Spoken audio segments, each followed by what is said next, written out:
Good evening, Dota 2 fans. Welcome back to the AEL Uni League for Semester 1 of 2022. The competition has been hot all season, and of course, I've had the good fortune of watching most of it in the company of my friend here, Kadius. We are ready to cast the Griffith Goblins against 5Headelaide tonight. It will be a replay cast from last week's games, but obviously every game hugely influential at this stage of the season, and tonight I'm hoping for a really close series.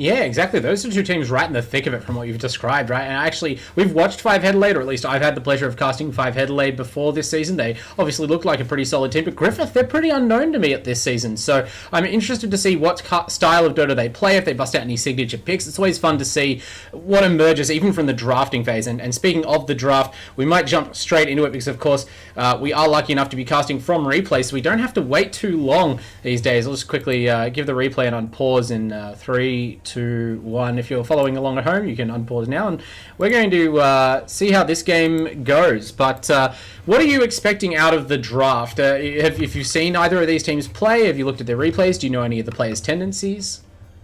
Well, I know 5Headelaide. I know a good amount of their players. Okay. And TK and Danoku are definitely very good players themselves, and WGK I do believe is their position 1.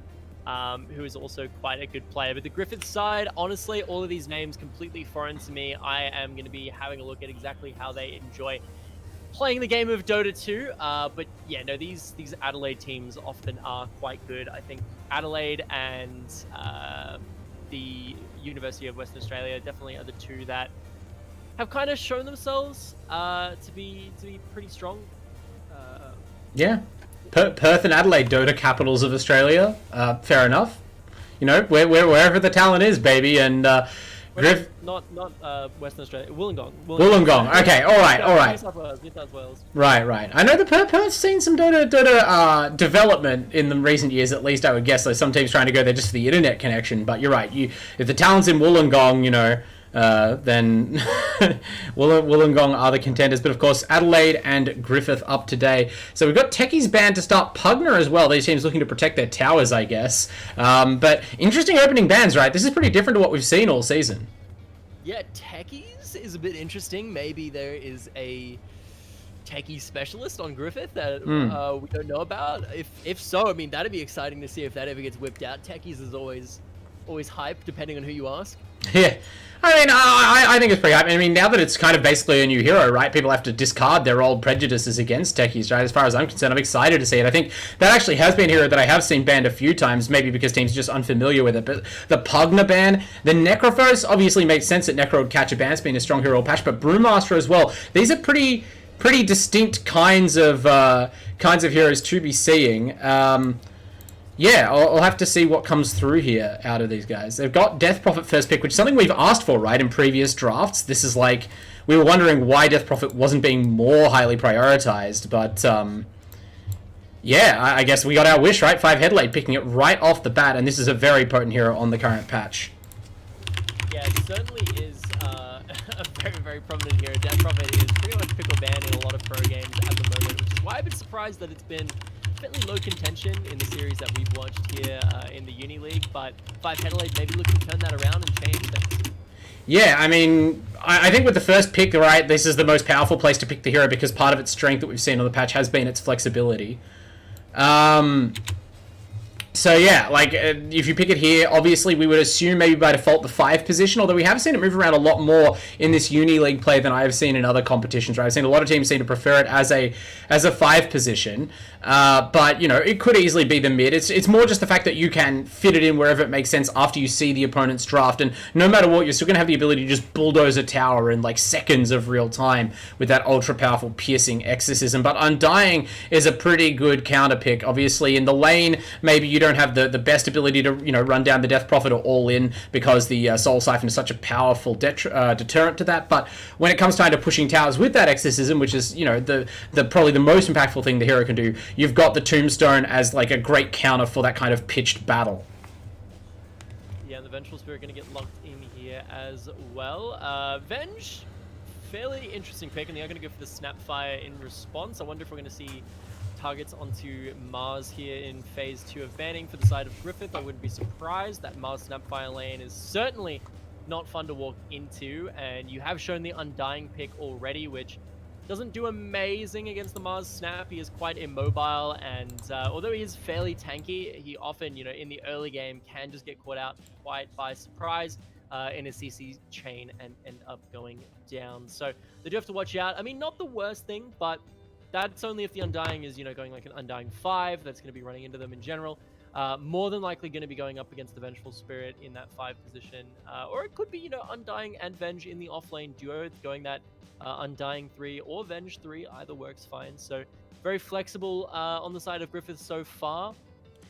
And so far, no actual priority on this Mars ban coming through from Griffith. Instead, trying to take away the Tiny, which is a little bit interesting, because if you want to pick the Tiny, Griffith do actually have first pick coming out of this ban phase, so it's interesting that they would take that one away. Yeah, I mean, the ban there, I mean, it's more just that you don't want to have to deal with it out of 5Headelaide, because they've already got this really strong mid-game timing, right? We've seen teams repeatedly exploit the Tiny when it has been picked, because it peaks so much earlier than other carries. It has the potential to peak, especially as a building pusher. I just don't think you can allow one team to have the combination of, like, Little Shredder, Exorcism, and Tiny Tree. Like, you just won't be able to defend, even with the power of Undying and Venge. You just can't afford to give up as many towers as you basically automatically lose. Your carry ends up with really restricted map space, even if you don't give up your high ground. And teams have not been good at coming back for the most part in the games I've watched this season. It has been a lot of, win lane, win game kind of Dota. Yeah, and it looks like they're actually... I mean, I would assume, unless this last ban changes things, they might actually get away with being able to pick the Mars here for 5Headelaide, which is quite scary, because Mars with the Death Prophet and a Snapfire is terrifying. You have the Death Prophet silencing everybody in the Arena of Blood, with the Exorcism going on, Snapfire throwing down the Mortimer's Kisses from the outside, and it is just a very, very scary combo to walk into. And when you have an Undying and a Vengeful Spirit locked in here, two very immobile heroes that have no way of getting out of that Arena of Blood, you have to really put some priority on making sure they don't get this combo online. But I mean, at the same time, maybe they know that 5Headelaide don't have comfortability on the Mars, but I don't know why that would be the case, because it is a very popular offlaner, right? It's really not difficult at all in order to execute.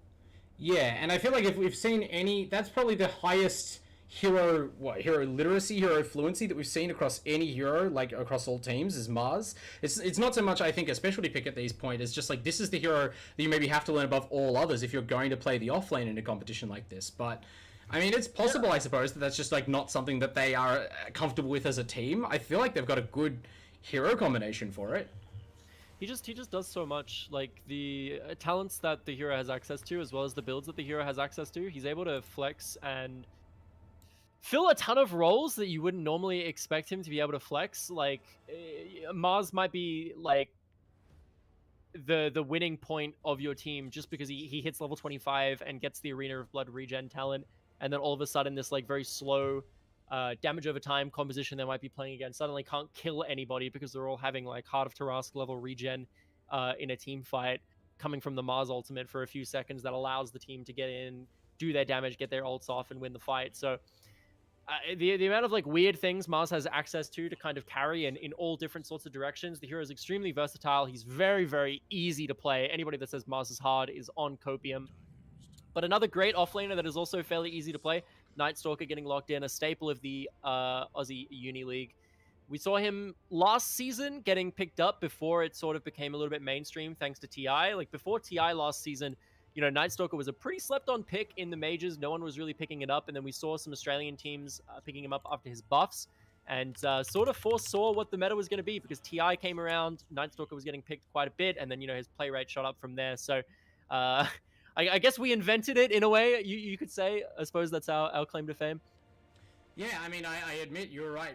I saw it plenty last year, both in the OEDL and in the LPL, and here in the AEL. Like, the Oceanic region, I guess, was plenty high on this Night Stalker pick, and I've seen it come in and out, across the last year, right? There have been times when it's not the most popular hero, but it's always in the bag of tools to pick up, and I do really like it in combination with a hero like Venge, right? Undying, I don't know, I see that as more of like a static fighting hero, but Night Stalker is great for winning the vision game and taking the fight to people, and Vengeful's a fantastic way of following up, right? You don't need to be able to rush a Blink Dagger across a ton of different heroes. You can just get the Night Stalker, get vision on a key target, be that, the Death Prophet, or the Snapfire who's about to ultimate, or the Bane who's about to ultimate, and you can swap them into a team and really mess with 5Headelaide's teamfight formation. This is draft. Just pick the Mars, man. I don't know, like... Yeah, can't argue with that. I sort of see the thing with Bane, like, if, like, Night Stalker wants to, like, pop the ultimate and then run in, so you're going to have Bane who's going to be able to Fiend's Grip him, lock him down, or just sleep and walk away as well, and stop that sort of engage. But at the same time, Medusa, a very good carry in her own right. You just kind of pick the Medusa in isolation. It's just a good pick. They don't really have enough... They don't really have enough late game threat to contest the Medusa when she gets to her item break point so far. But you already have Undying and Night Stalker, so you already want to pick a greedy carry like Phantom Lancer, because then it makes your comp a little bit awkward. Like, you have this like very early powerhouse Night Stalker, Undying, Vengeful Spirit that want to be like going and making the picks, making the ganks, and then suddenly you pick it with a PL that isn't too useful until he has like minimum of 2 items before he can start really joining fights and making an impact. So your position 1 is going to not be so much of a factor, which means a lot of fights you're going to have to play that 4 versus 5 game. And Medusa is sort of a weird thing, because on one hand, Medusa does have to get to late game in order to be a powerhouse of a carry, but she can also just join fights and press Stone Gaze and be very useful in her own right, just like being a CC bot walking around with her ultimate, which Phantom Lancer can't do. So I think the Medusa pick's good. I do think Bane should have been Mars here, and then you just put the Death Prophet 5, you put the Mars Snap in the off lane, and then you have the Medusa laning with the Prophet, then you final pick a position 2. And I think the lanes are fine for that. I'm not really sure why they put a ton of priority on the Bane. I would only imagine it's because their 5 isn't comfortable with Prophet, or their 3 isn't comfortable with Mars, which I couldn't see being a thing, as for the reasons we mentioned earlier. Yeah, it almost sounds like they pick the Death Prophet and the kind of flexible. It's the kind of thing where it's like you can pick the hero and you're like, oh, it's flexible, or we could play it anywhere, but it's kind of looking like maybe you only really wanted to play it mid, like the whole time, because otherwise you've kind of, again, as you said, wasted a little bit of that flexibility by going back and using like a more high priority draft pick to grab the Bane Elemental. So we'll see how that goes for them. But yeah, I don't disagree with anything you said necessarily about the drafts.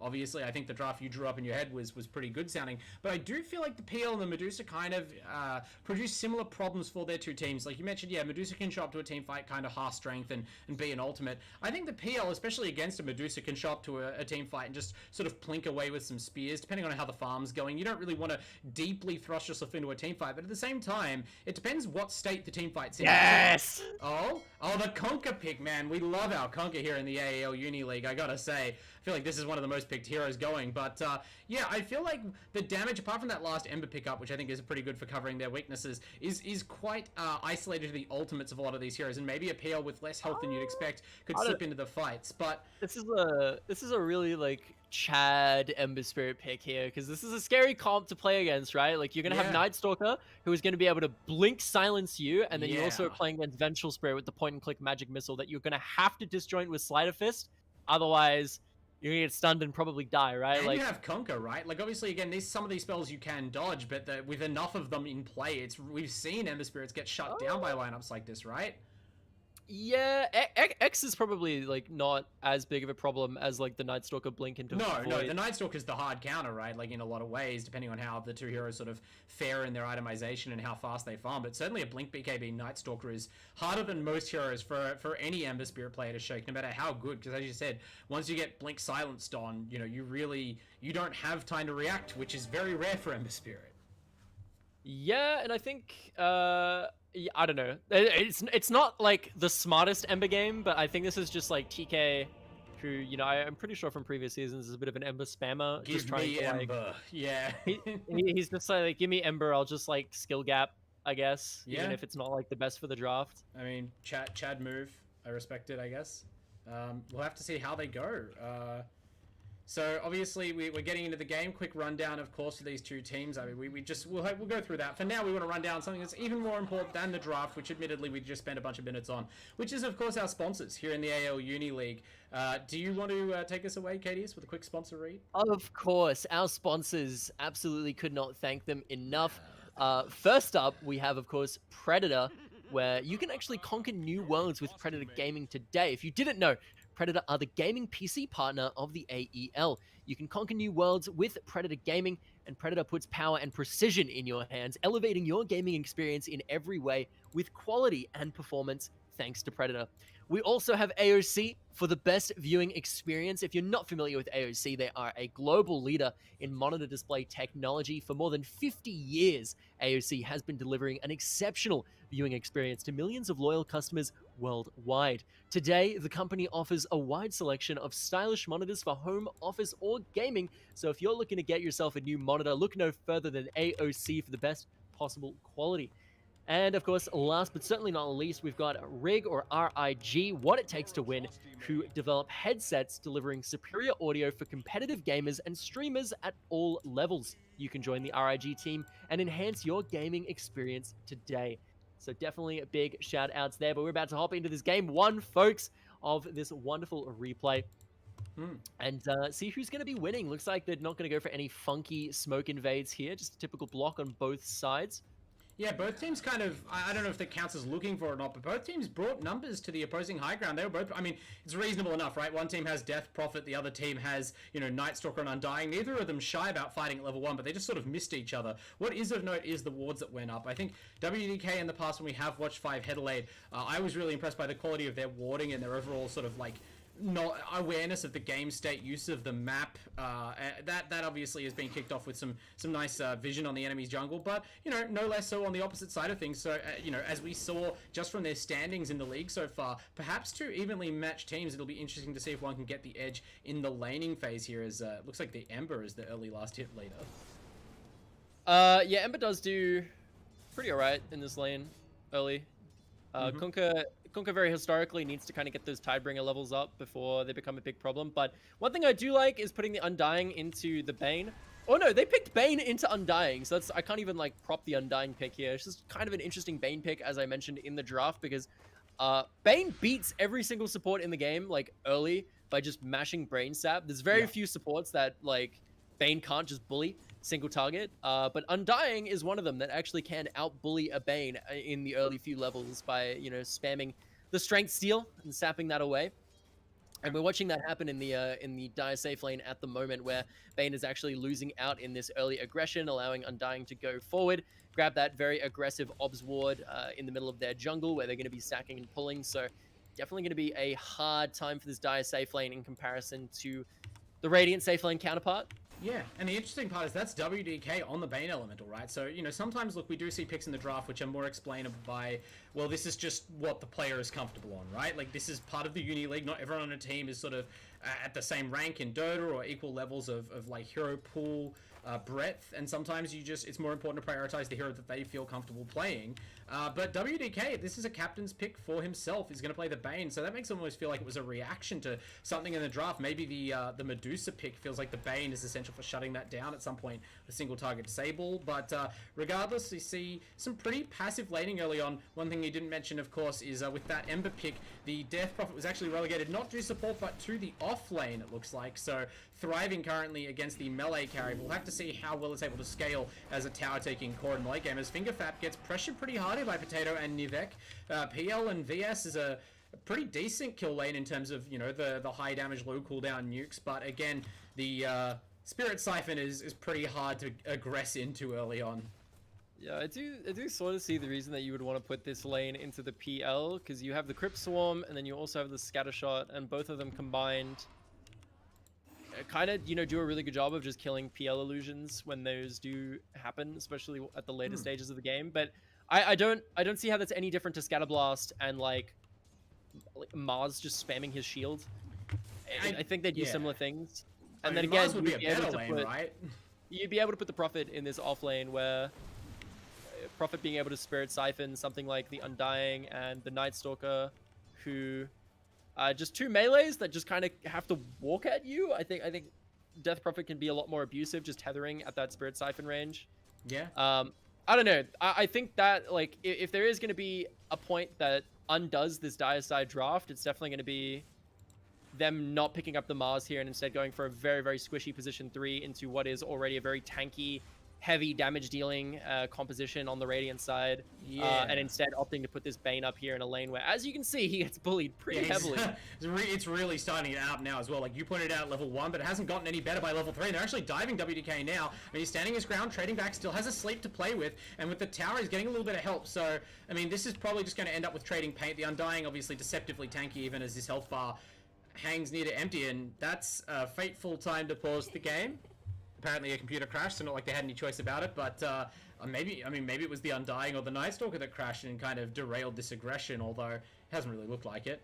But it gives us a chance to take stock of things, and particularly with that Death Prophet pick, I think the one thing that I was going to mention in the draft that I didn't have time for, but it seems like a weird choice to pick when you're going to then draft a Medusa, because as much as you pointed out, well, the Medusa can come to early team fights, he's not completely, you know, dead weight in the early and mid game.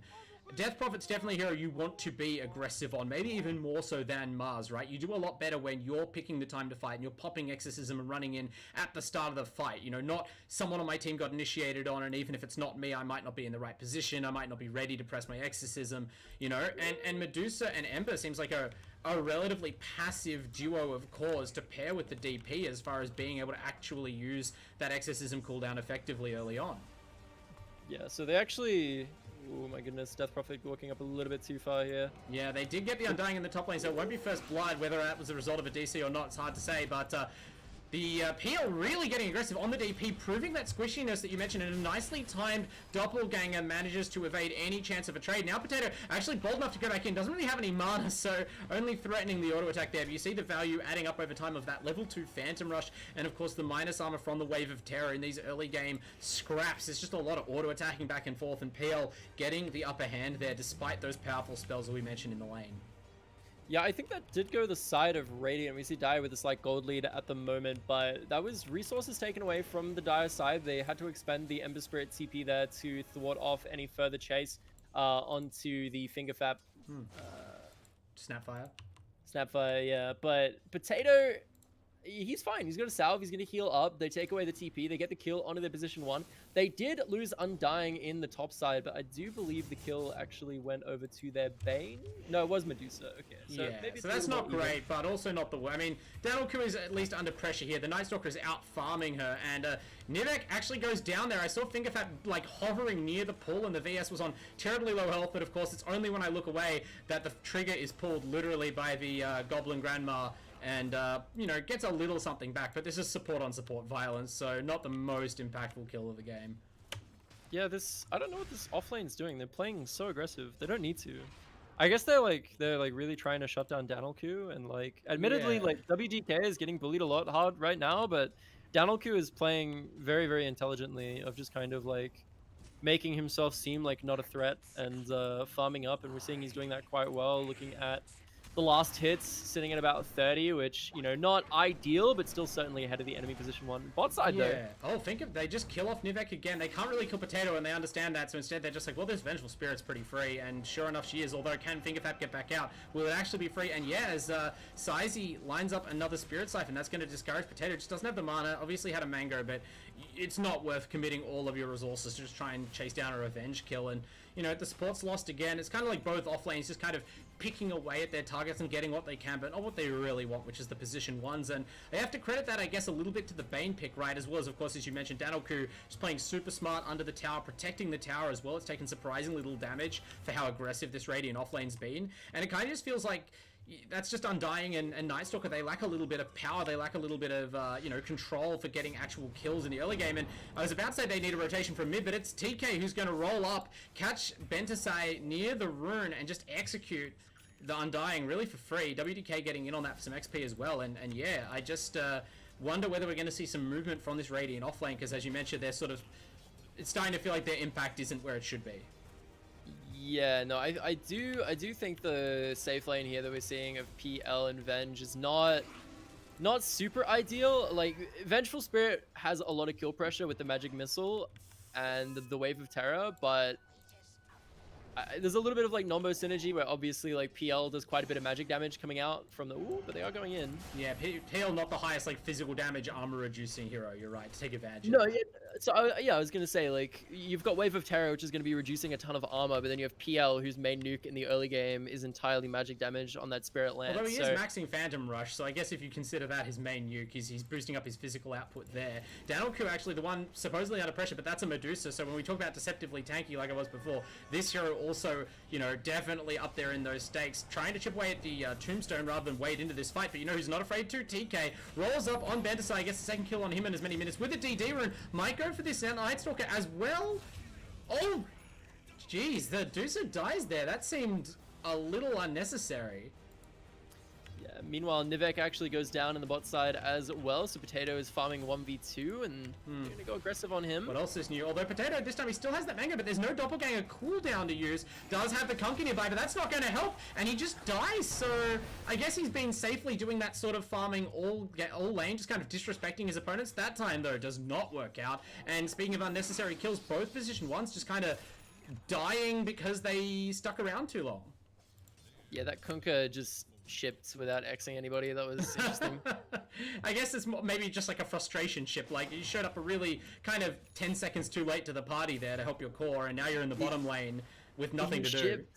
He shipped and then he walked up and like angrily X'd someone and just walked away and didn't do anything. Just threw all his mana on the ground in a fit. Like, had a tantrum in the bot lane. At least it's not the longest cooldown on an ultimate, but yeah, probably not ideal. We'll have to keep an eye on Busey on the Kunkka. He's doing okay in the farm though, keeping up with TK's Ember, so at least the Kunkka can, you know, fill in for the PL if the PL's a little bit late to, you know, carrying strength. As Barrow actually gets some retaliation down the bottom lane. There's also some scrapping Potatoes under huge pressure as well. Gee, ooh. Okay, that was very close, but he does go down in the end. Nice to turn it around. Actually got that kill. That was such a clutch one charge that he pulled out there. Or that was one pretty charge. huge. It was sorry, the juxtapose proc to get the extra illusion there, so that he had just enough damage to kill him. Yeah. So at least it's something, but I mean, we say that as a commendation. It's still the PL going down, and now the gap is starting to widen a little bit between the PL and Danilku's Medusa. Even though Medusa, as we mentioned, has been under a lot of pressure herself, she hasn't been giving up multiple deaths, and she is able to hit these creep waves pretty peacefully in between, you know, tower pressure instances from this Undying Night Stalker combo. Meanwhile, TK is up to level 10 already on this Ember, and is picking on a level 4 Nivek Vengeful. Yeah, Nivek is he's feeding a little bit this game. I'm not gonna lie. 0-4 on the Vengeful Spirit. I mean, as we said, you know, the Venge is just not a ton of synergy. Oh, but that is Fiend's Grip on the Kunkka. Oh, there's nothing to interrupt this. It's just the PL is the other hero here with the Venge down. WDK just knows, just goes looking. It's the Centaurs who come to the rescue, actually. The neutral creep bails out Yusi on the Kunkka. WDK must be so annoyed. He thought I found the perfect opportunity for this, but instead, it's going to be him going down. Maybe for no trade, some nice self-sleep to hold off Death at the hands of Barrow, but ultimately his team decide they can't fight this out. They can't chase down Potato on the low HP PL, and so eventually, yeah, WDK will go down, unfortunately, due to that treacherous neutral Centaur. He should have died right away, but, like, Kunkka missed his ship again. He just, like, he didn't reactivate the X when the ship went crash. He just had to click the E button. Maybe he got silenced. I didn't see. No, he wasn't. He just didn't click it at the right time. I don't know. Trying to give the players some leeway. Kadius, please so have WDK mercy. lived like 4 times longer than he should have. Well, hopefully, at least it didn't cost them there that time. But yeah, okay. So I guess evidence number 2: if you're in this game and you're like in that pub mindset, you're building a case. Like Mike Kunkka actually through this game. The ship usage. Maybe they need a bit more lockdown. Maybe you need the Vengeful Spirit to be alive at the start of that fight to set up the boat if we're not confident with the X as a setup. You know, they can draft you know, Bosi on like the Lina next game. Maybe you can't miss Lina ult. You can miss Light Strike though. Pick Zeus. True. Hard to you miss Zeus spells. you buy Yule's and then you can't miss Light Strike. True. Although, I mean, by that same logic of like Yule's Light Strike, it's like You the can't same miss for like X marks the boat. spot Yeah, ship, exactly. right? It's like, oh yeah, you want to You wouldn't be able to miss that either. Bet you $100 I can miss a ship X combo. Ooh. Okay, and in the actual action, we've got a Radiant foray into the Dire side. It's gone pretty deep and kind of getting cut off here behind enemy lines, but they are tanky boys and they do have a Tombstone. They'll buy them enough time to at least kill off Fingerfap, so that's no Snap Fire granted, no kisses were available, so her life a little bit less valuable than normal. Danilku only at half of the mud, kind of keen to go uphill. Is the Medusa going to regret that? And the boat actually hit something. WDK punished, and Wow, for a move that was so thoroughly scouted, the Dire kind of chose to play into their strongest hero. The Ember Spirit is just farming top, and they just lose 3. Bosi, absolute legend, finally lands the ship that he's been waiting for this game. Yeah. Anyway, now the Dire have returned. They want to scrap. This time at least TK is here. It's not finished farming yet, but that Maelstrom is on the way. And at least the Death Prophet wasn't killed there. She's built up a Kaya, going for that Sanjin Kaya. So for even for being an offlane, you mentioned sort of being relatively squishy, hasn't decided to really try and compensate for that by going an overly defensive build. Just kind of wants the damage output, which, you know, fair enough. You did pick this to be a core, not a support. You do want to make sure that it is a potent threat, but hopefully that Spirit Siphon gets the work done. Oh, okay, yeah. Straight into it. Nivek finally has 6 as well. Doing some saucy plays with that, I would hope, but movement coming down here, and they are looking for the pick on the POS 1. Yeah, hopefully going to get this hit. There's a Hex out on the PL already, but they can't run down. It's the Pig Pole, right? There's no way there's a Hex on any of these heroes. Yeah, Pig Poles himself into the trees. I'm like, what the? Yeah, okay. I mean, look, there could be a choice in the later in the game on a couple of these heroes. Maybe one of the side benefits of picking a core DP, but actually all 5 heroes just kind of fall back. That Pig Pole deflated the entire gank. Maybe the presence of another 3 Radiant heroes helped, but, you know, in the end, Danilku was still farming on the Deucer, so it is the kind of thing that lets you fall back from a move like that if you're not sure and not feel like you completely wasted your team's time. Yeah, I don't think Ember should, in most games, have 1,000 net worth over Conquer. Conquer farms kind of ridiculously fast. Yeah, I think TK has been, I mean, it's the commitment to farming, right? The Conquer was running around and is still running around with the team, right? The Shadowblade build, it's a very active playstyle we're seeing Bosi lean into. TK, meanwhile, the opposite, right? Kind of just left 3 of his team to die under their tier 2 because, you know, he was farming his Maelstrom. He wants to make sure that he has the capability to scale and, you know, kind of makes sense with the Ember pick. Oh! I mean, I don't blame him. Like, you look at their team, you do kind of need the BKB timing before the Night Stalker has blinked. Yes. Otherwise, you're just probably going to lose the game. So it does make sense. I mean, we do look at Barrow here, who does, you know, he is actually going for the BKB second, which is fairly interesting. I mean, I guess it makes a little bit of sense. I personally would have gone for the blink first, probably. Blink I can understand this. I think you need both, right? It's kind of a blink BKB package to make that play. Because you can blink into the team, but they will disable him and the Ember will just walk out of it, so... Oh, they're going in already, and as we can see, he runs pretty fast, but yeah, that's probably why you need the BKB. Tries to run down with the silence, but just stunned by the Stone Gaze. TK not even there that time, but trying to pick up supports on the backline, having a little bit of trouble, finally gets Nivek down. Meanwhile, Danilku is completely out of mana, but taking a while to die. The Undying is kind of holding up the Dire team, and Barrow actually does finally get that Deucer kill just in the nick of time as they're about ready to retreat. Only having lost the Venge so far, this looks like a good fight, but can they escape the remaining Exorcism? No, they just run here. Dark Ascension. Don't go back in! Oh, wants the Finger Fap. Oh, he got baited so hard. Barrow, can he get the kill? No! Completely baited. You were right. He should not have gone back in, but the succulent cookies of Grandma Snapfire were too much for him. And now I'm going to see Kambentasai evade TK. The sneaky Shadow Amulet play. Now he pops out of it. Okay, yeah, TK understands he's not one for overextending or taking the bait. Has to protect the highest net worth in the game so far. And I think this whole game from TK does follow a consistent plan, right? You sort of said in the draft, well, the Ember Spirit pick doesn't necessarily make much sense from like a holistic viewpoint. It is kind of a tricky Ember game, but in the viewpoint, if you're TK and you just know you want to hard carry the game, and you're picking yourself the Ember Spirit last, this is the way you would play, right? Yeah, I mean, if you're TK, every game is a good Ember Spirit game, I guess. Yeah, every game's a good game to just make sure you get the items you need to not get countered by this Night Stalker and then sort of scale ahead of everyone else on the map and take over. Yeah, no, I remember last season, like, TK, he would just pick Void Spirit or Ember Spirit, like, almost every single game. He just... If he can't cast Remnants and have Spirit in the hero's name, he just doesn't want to play. That's kind of like a whole class of Dota play. I think last year was kind of responsible for that, though, right? We had, like, a whole patch cycle where the Spirits were, like, the only mids. It's just, like, Spirits and Lina. But, Yeah, no, like we saw tons of spirits, especially last season. There was Void Spirit, there was Ember Spirit, Storm Spirit was picked up a ton. We even saw Reem pilot the Earth Spirit mid a couple times. So. I love Earth Spirit mid. Alright, but yeah, some Spirit players are a little bit more spirited than others, and TK is a specialist, so as he closes in on this BKB slowly but surely, we approach a real point for the Radiant draft, right? They're going to have a lot of trouble shutting down this Ember Spirit player once he has that item online, because you know he's just not going to casually burn the charges. They have the top 2 net worths. Danoku's just kind of farming away up here.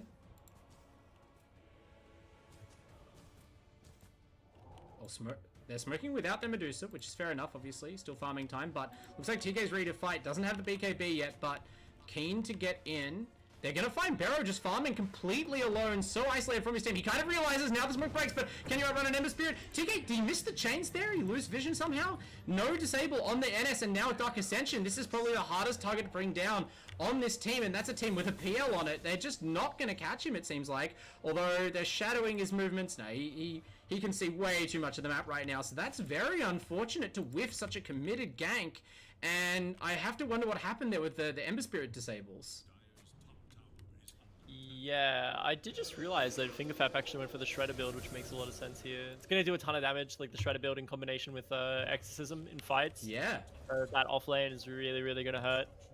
Yeah, it's definitely quite smart. Because I've seen most of the snaps that we've seen this season so far. They've gone for the Scatterblast type build, but going for the Blightstone plus the little Shredder, just trying to do tons of minus armor, and then just having Exorcism just absolutely do a million DPS. Definitely good heads up building there. I think is definitely correct. And my goodness, TK! Oh geez, Nivek. This is a really hard game for him, isn't it? 0, 6, and 6 just gets found by TK again. You can't show on the map at this point if you're something like a Vengeful Spirit, because there's just, you know, TK can't catch up to the Night Stalker and Dark Ascension, but he can sure catch up to you.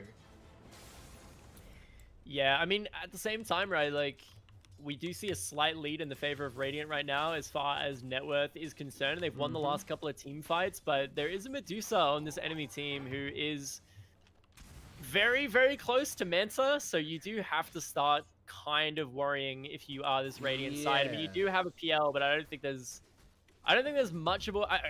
admittedly, PL is one of the better position ones to deal with the Fed Medusa. We see Pharaoh's diving bottom, but runs into the Fiend's grip.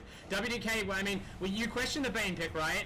But the Bane was picked up, if you want to be very obvious about it, the Bane was a response pick after the Night Stalker, and that doesn't necessarily mean it was picked to counter the Night Stalker, but it does make some sense, right? You know that he's going to try and build a BKB so that he can dive your towers, dive your team like that. He has to be running in and providing vision, and the rest of the team are not really heroes that build a lot of blink daggers. They're not a super mobile team, so often it is just going to be the Night Stalker ahead of his squad like that, and that's an ideal target for a Fiend Strip, because then you're so far away as WDK from anyone who might help Barrow out, and I mean, in that case, his team would literally on the other side of the map, so he just runs into trouble and gives up a pretty valuable kill, right? Like, until a few seconds before that, Barrow was actually out net worthing Potato on the PL, which means that even though they have that net worth lead, you know, again, as you said, I sort of question whether or not they're really in the lead that much against Deuce or Ember. Yeah, I mentioned that in draft. Oh my goodness. Yeah, Sizey... Speaking of offlaners being too far on the enemy side of the map, I'm really not certain how you ended up there by yourself. Maybe a little bit of de-warding happening or something, but you get de-heroed by a series of beefy Radiant strength boys, and that's you know, some welcome gold going back the other ways. PL denies a bounty rune? Sure, whatever. The least confusing thing to happen in this game so far. The Illusions went and got it. Denied them from Danoku. Potato is like so far behind this game because he had such a rough like lane playing against two very aggressive ranged kind of lane bullies, so he had to go for not only the Wraith Band in lane, not only the treads in lane, but he also had to go for a Hood of Defiance before he went for his Diffusal Blade into the Manta. So yikes.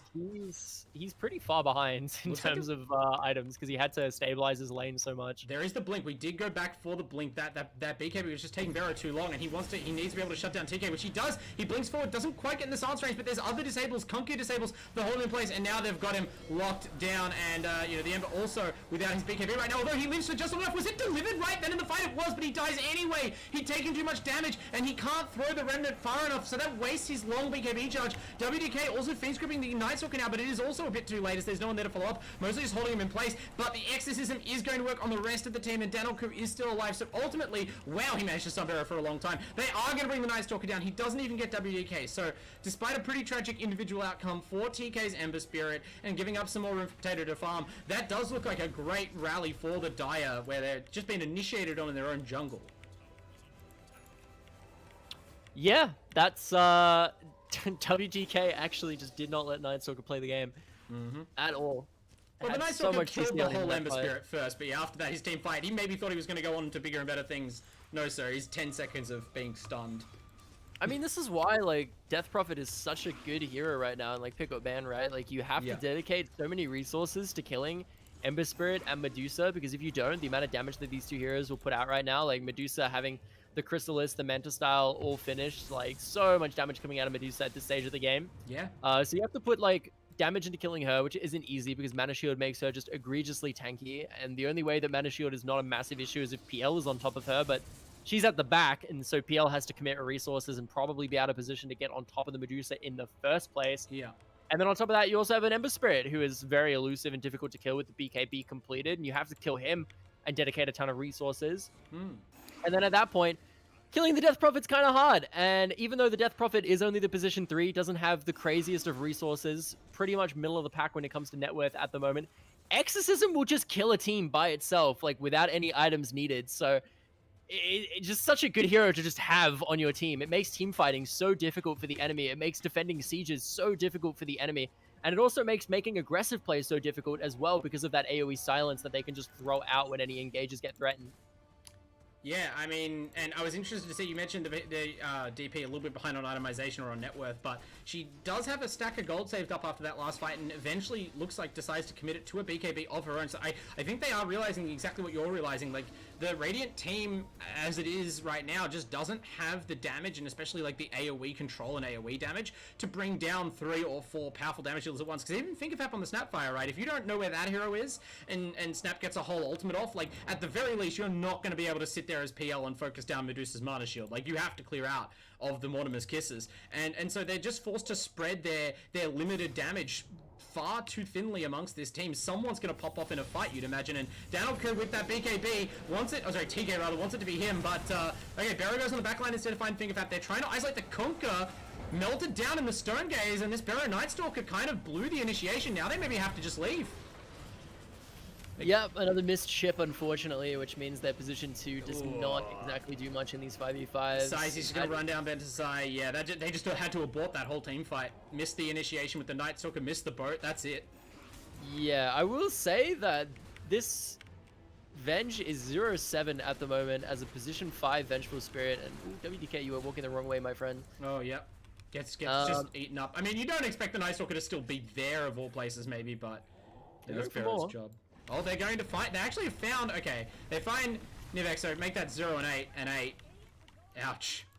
But yeah, at least tanks the gank for Potato. 0 and 8 as a Vengeful Spirit position 5, and he's trying to go for the Aghanims, which is very interesting. I mean, in my opinion. I guess the Undying has already picked up, like, the other cheap support items, I guess, and the Glimmer and the Drum. Like, what else is the Venge? The Ags is high value whenever you get it. I don't know, maybe there's a different cheap item? Get the Shard, dude. Like, you can stun 2 people. It's really good. I don't know why people don't build Venge Shard more often. It's really good. Yeah. I mean, maybe we'll see the Venge Shard picked up when we get to 1400 gold now that, you know, maybe you've had this point booster for a while. It sometimes gets that way as a pulse 5 Venge. But you're right, like, Venge is one of those heroes you can just end up dying and dying and dying on because she doesn't have any escape for herself. Obviously, the swap, you have to put yourself in danger. Most times you use it as a support. Spells are all very short range. But yeah, this is definitely not a banner game for poor Nivek. The team kind of struggling to put things together. And even the laning phase, you know, it's not like the hero had like a good early game and is now kind of struggling to find its place in team fights, right? We've talked about how hard that safe lane was for Potato and how much it's hobbled the game, although he's finally started to catch up to the dire cause on that net worth chart and overtake his own Kunkka. Still not really that close to Dusa, who's now smoked. 5 heroes descending on the dire. They might get a good initiation on the PL here if they can get up the hill in time. TK's gonna be the one to break the smoke. Potato sees them. Oh, stunned immediately by the Snapfire Shard. Blink stun into death. That's going to be the enemy pos 1 going down. And now again, it's just run is all you can do if you're the Radiant. They have to just depart this fight. They've even got a bead on Barrow, but he has been quite hard to track down as the NS. I mean, it's not really the ideal use of Dark Ascension to be running away so many times this game with it, but at least he's avoiding death and wasting a little bit of time for the dive. But that was very perfunctory. The fact that they're able to just immediately blink on the PL as he was trying to figure out how to react to that play and cut him down, it's just one bad thing after another. I mean, they knew where Potato was. It doesn't take much of a rocket scientist to figure that one out. And oh my goodness, the position 2 as well, getting picked up here. I mean, you can't just not be farming as Boosie, but yeah, it's unfortunate that there's not, say, a Night Stalker between you and the walk up the hill. Maybe they just didn't expect the back-to-back ambitious 5-man ganks, but of course that is just securing the area around Roshan. The fact that you managed to kill the enemies mid right after killing their enemy safe laner is just a bit of gravy here for the Dire, and maybe means they can even conserve their exorcism cooldown and just kind of blow away this Roche with the minus armor from Shredder and the combined auto attacks of 5 heroes. That's probably going to be an Aegis for Daniel Kui's got the slot ready and waiting, and at that point you imagine high ground will be in their sights, but the Radiant might try and fight here. They're setting up the turn, they go in, can he steal their Aegis? No, Daniel Ku picks up, they only stole the last hit on the Roche, which is something, but not really the big prize you were going for. How can they get out now? Barrow looks like he might be the unlucky one, as WDK again has his sights on the Night Stalker, but did not have the Fiend's Grip available, and so Barrow will again run away on this annoying Batman, but yeah, just another opportunity goes begging for the Radiant, and the Dire crawl further ahead with their late game draft. Yeah, no, definitely. I mean, that pick, it all started with that pick that they got onto Potato, right? And that was a really heads-up play. They invaded the bottom side Radiant jungle, and the reason is because, I mean, the wards have both expired now, but they had a really good couple of wards on both of the vision spots in the enemy Radiant triangle. And because of that, they knew that Potato was not farming the triangle. He wasn't on either of the 3 lanes, so it's pretty logical deduction there. All right, clearly he's in the like bottom side Radiant jungle, so they just invaded it as 5. With a smoke, they ran into him, dropped the CC, got the kill, even picked up the Undying for their efforts as well, who was sitting by next to him. And then they immediately went from there. They swept upwards to the top side of the map, found pick in the triangle, went for they're looking for more picks. Really They're just conversion there. They're hunting now, but yeah, I mean, I guess it kind of, the things that I doubt about this DP pick, right? I maybe doubted this team's ability to be aggressive on the map, especially against a team that's packing like Kunkka, Night Stalker, Undying, Venge, right? These are very potent heroes, at least in the early game, especially for initiating fights or just fighting into generally. But they are showing a willingness to play like the team that, you know, the Death Prophet wants to play in. They're hunting down heroes, they're clearing out the space around objectives, and now they are fearlessly taking them as Daniel Ku sits here and just turrets down that building. And yeah, I mean, their vision is one of the strengths of this team, and they have been using it all game, even if, you know, the Radiant, they were able to de-ward those things afterwards, but that, you know, doesn't matter. You got that huge PL kill that snowballed into a Kunkka kill and a Roche out of them. Those are value wards. Yeah, no, definitely. I don't know. I do think the draft is still a little bit on the side of Radiant, but I think the Dire team have just played this better as Dota players individually to a degree. Like, there was the weird things with, like, the Radiant. That was a good deny by Kunkka. Yeah. There was the weird plays of like Undying and Night Stalker playing like up in between the towers early in the middle of a creep wave when they had no creeps themselves, when it wasn't even nighttime for the Night Stalker. So like, of course, they just ended up getting slept in the middle of a creep wave. That might have been a DC though, remember? Like, that was a weird play, right? Oh no, they finally found the grip on the peel. It's taken them almost all game to, but as there's increasingly less space, they do it, and they get the full Mortimer's Kisses combo out, just kill Potato outright, and of course TK picks up the Undying. No other Radiant hero, it seems, close enough to assist. That's so brutal. They just can't interrupt either of those ultimates, and they lose their core for it. It's been a whole game of playing catch up for Potato now, and in the end, he's never even gonna, you know, get within reaching distance of this Deucer carry, as his base now under siege and melting under the swarm of bats and accumulated minus armor. There's now a Desolator on TK as well. Doesn't look like he's gonna have time to charge that thing up, but boy does it not matter right now as their buildings are just evaporating under this exorcism. I'm running out of words for it, but the damage is insane, Kadius. Barrow. Yeah, this is pretty much just GG at this point. It does There's not look much like you can it. do. The Medusa has her items, the Ember has his items. He's also dead. Rip. Yeah, but he'll come back.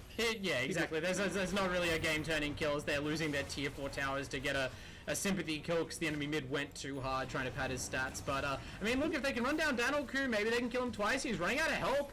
It's only Sizey on this DP available with no exorcism, so it looks like they might... In fact, was that a blink back in from Sizey? I guess it was. They bring down the Aegis of the Deuce, so Sizey just realizing, like, no, I'm not just abandoning my carry to double die.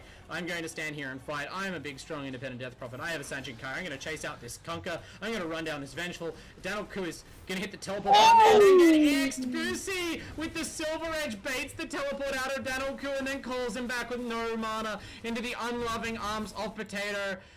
The DP at least is able to escape, but that is going to secure the kill, so there's some value. And look, I mean, you're down a whole lane of racks and half of your tier 4s, but it is only one lane. You know, those tier 4s, that's morale damage, and I guess, and making you closer to being dead outright next time you lose a team fight. But it is not quite as much map pressure as losing a second lane of racks, and they just got a healthy pile of kill goal.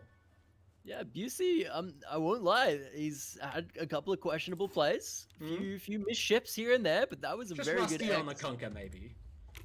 It was definitely a very, very good X. Ended up getting them to pick onto Danilku, which is huge. That's a lot of gold. Potato's close to that crucial heart. This is something I mean to ask you as well, right? Because you sort of mentioned you've sort of thought the draft was Radiant favored. Now maybe we expected the game overall to go a little bit differently. But is there a power spike or a point in the game with these Kunga PL cores, Nightstalker as well, I guess, where you think they actually do have the power to take the fight to the Dire, or are they just back foot now with how it's progressed? No, the Diacom scale is way harder. Yeah, I mean, that's what I thought, right? Busey's going in regardless. I was trying to cultivate a little bit of hope, but unfortunately, TK just rolls in, cuts down his help in Ventusai. Although, speaking of the help dying, WDK gets annihilated. Vero getting revenge on the backline in his BKB and Dark Ascension as the Nightstalker. Not much to contend with. He's going to run down TK as well. Finally, this is the thing that we thought would be happening all game long, but it's felt very hard for them to line up. This time, though, it is all Radiant traffic for the second fight in a row. 5 die heroes die. What's happening? They're just taking bad fights. They're getting greedy. Nice They're fighting just without goes Medusa, berserk. fighting with no Danilku, which is a lot of their damage at the moment, and they need to know that Danilku is really, really integral to their damage output. If they fight without Danilku, they're probably gonna lose. And Danilku looks like he said, guys, can we hold up until I get this BKB? It's really important that I not get mana burn. Which, like, fair.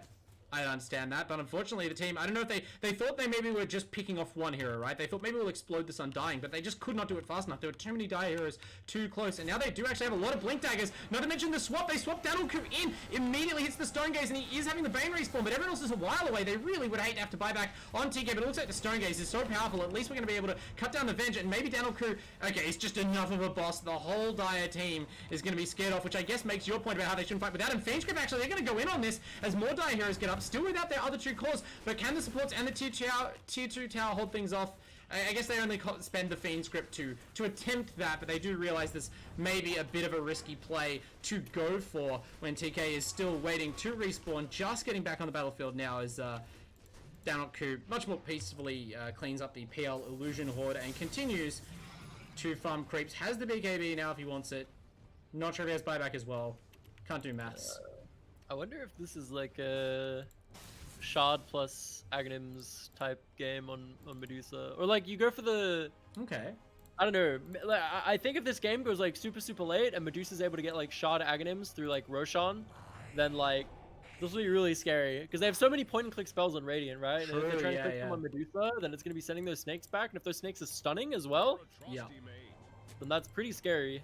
I guess their point and click spells you wouldn't think are like 100% essential to killing Medusa. Like obviously it's good to stun her, but you know, this is a hero that's pretty static no matter what, right? They just need to be able to like kill the rest of her team around her fast enough and then let PL and Nightstalker maybe just settle in on top of her. But yeah, I think no, like Medusa's stronger in a 5v5. If you're trying like 1v1, PL beats Medusa like every single day of the week. Yeah.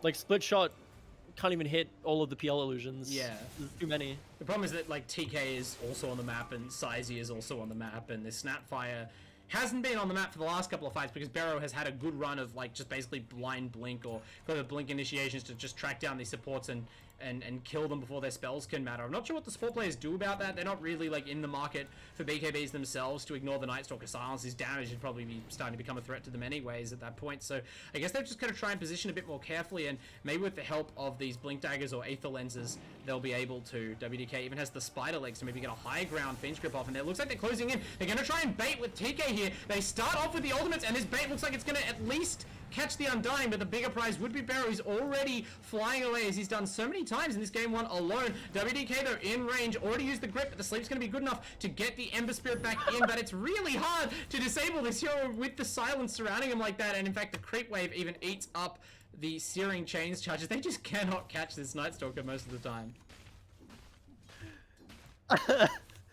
Yeah, that was unfortunate. No player error in that replay. That was all just unfortunate circumstance. F. No mistakes made. Oh, that's unfortunate. You hate to see it. You do. Yeah, no, Barra getting away. Definitely very slippery champion, or hero, I should say. And, you know, the Duck Ascension, just going to be used to run him out to safety pretty much every single time. Yeah, I mean, at this point in the game, it's fine, right? Like, early on in the game, I was a bit concerned about the cooldowns being used, but it's not like he has a lot of single heroes to isolate and kill with that, which is, like, probably the #1 big use. Obviously, if they're team fighting, he'd want to have it, but I think he's important enough that he can kind of just say, guys, let's not take a huge engagement until I have this back up. Or he's running away from the failed engagements with it, so it's still being used in sync with his team, which is what's important. Yeah, interesting that he's going Skadi and not BKB on this PL. Because they do have like a lot of AoE CC, right? Like they don't have single target CC. The CC is AoE. They have the AoE silence on Death Prophet. They have Stone Gaze. They have AoE chains on the Ember. Things like Scatter Blast. Yeah. Right? Like so much AoE CC for this PL.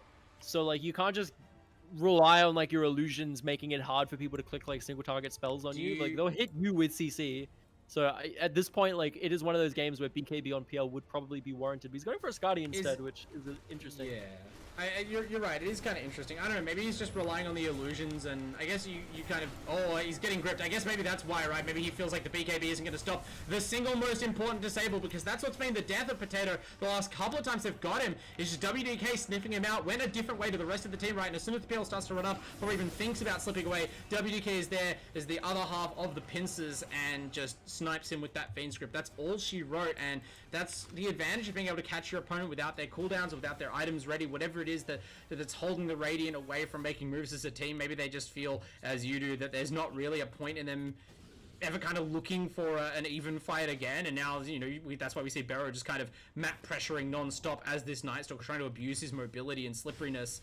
But they'll catch you eventually, or they'll catch the heroes that matter. I don't think this is a playstyle that has a long-term future. Yeah, this is going to be probably that shard for the Medusa that we talked about, I would imagine.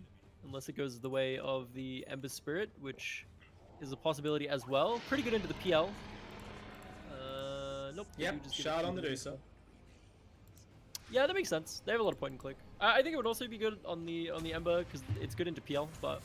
Yeah, maybe Ember is more likely to like buy his own shard. He's already approaching 6 slotted, whereas Daniel is still like completing items. So they figure, we'll give this to the Medusa so that she can, you know, boost up her own net worth effectively. I mean, yeah, it's a 26,000 net worth Dusa, and like the next highest is Kunker on 21. So you probably just want to put as much gold value as you can into the Medusa at this point. Yeah. So after all we saw in the draft, right? Obviously, there were a few unconventional picks, but has the way the game played out really changed anything about your perceptions of the draft, or do you think this is just pretty much all been player skill on the map that's decided things? It was a good draft by Radiant, but they put the heroes in the wrong lanes. If they had had the Vengeful going into the off lane with Night Stalker, yeah, maybe they would have had much more kill pressure. Yeah, they would have had a much better lane. Because Undying 5 can actually like bully the Snap and the DP? Death Prophet quite a bit. I don't know, maybe they didn't want to put the Undying with the Tombstone against the Snapfire Shredder and the Spirit Siphon, but you're right, it's not really about that laning phase. No, that'd be the big reason, is like Shredder makes it hard. They got psyched out of it, but now we're just seeing the results, which is in the late game, their carry is way behind, the enemy carry is way ahead. Daniel Koo not even needing this Aegis, it looks like, on the Deucer, as they just kind of zone every Radiant hero back to the fountain with the immense just cloud of damage coming out of all cores, right? You got Sleight of Fist, Split Shot, and Exorcism all running. PL cannot get the illusions up, and even with that heart, just can't stick around. Even tries to dive back into the fight. There's just nothing doing. The Spirit Siphon just chunks him down, not to mention the Medusa shots. It's just too much for poor Potato to do, and in the meantime, his other core, his mid lane conqueror, is getting Fiend Script. This has been a huge bane game out of WDK. Whatever the holistic wisdom of the pick, it has worked out on the map, and Barrow on that Night Stalker has had his moments, but even he is powerless at this point. The rest of his team falling apart. I mean, they're actually defending with buybacks, mass buybacks on the cores. They do pick up TK's killing streak. They brought down the Bane as well, but Daniel Koo, with that Aegis second life, is still standing strong. It's going to be very hard to melt the whole health and mana bar a second time. Kills off Venture's own first life, as that Acceptor did eventually come out, and they're pretty much out of damage at this point. Diebacks on the PL and the Kunkka mean that eventually Daniel Koo must surely just walk into these tier 4s and throne them. Yeah, no, PL dead means Danoku is basically immortal at this point, so he's just gonna walk down, Venge buyback. kill the throne. They're not Take giving away up. game one. Okay, here Danoku is finally moving on. Like, please, can you let me kill the throne, you guys? There is a game 2. I'm sure they're already talking about it. I'm not sure how they're going to change up their draft. Maybe they know. Maybe they're having the same discussion we are about. If we just had different lanes, honestly, our draft was fine, and perhaps we'll see that reflected in a sort of similar draft run back in game 2, or maybe we're going to see a complete pivot. Who can possibly say? But regardless, game 1 here locked up by 5Headelaide, it looks like, as they try to swap that Uku in the fountain, but it's just not going to be enough. The creeps are at it now, and eventually the game is mercifully brought to a close. Big game 1. Yeah. No, I mean, I think games like that, like both teams showed some issues per se. Like both teams had certain issues with their drafts and like where they chose to put the heroes in the lanes, the heroes that they picked themselves, the heroes that they prioritized in ban phase. And then I think both teams on one hero or another had like itemization things that like I necessarily would say probably would have helped a lot.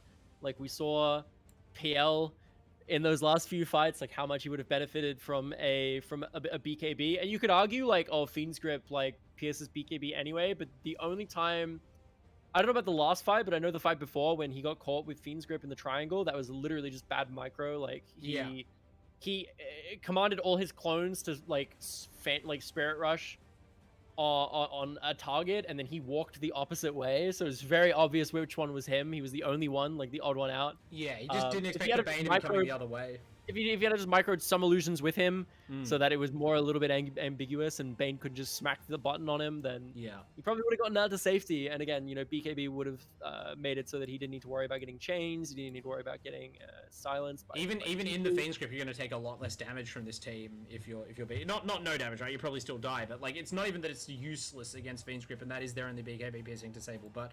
You know, regardless, Potato unfortunately was not able to complete that BKB, or didn't decide to go for it for whatever reason, and he'll have time to consider his mistakes. We're going to be back. It is a replay thing, so we're only going to go to a quick 5-minute break, but we hope you stick around, and very soon we'll bring you the second game of this Best of 2 series between Griffith Red and 5Headelaide here in the AEL Dota 2 Uni League Semester 1. Don't go anywhere.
best of one for 2022. The Wandering Bard and Kadius bringing you game 2 of the best of 2 between Griffith Red and 5Headelaide. Of course, we've got the second replay already queued up. And Kadius, as we start the draft, I think 3, 2, 1 now, you had some thoughts, some notes maybe for each of the teams' drafts in game 1 here. What would you like to see them change? Drafts more holistically. I don't know. Oh, just whatever you think. Maybe if there's a note around the teams, like, okay, if you're going to draft around TK, maybe, like, set the draft up from the start around the Ember Spirit, or...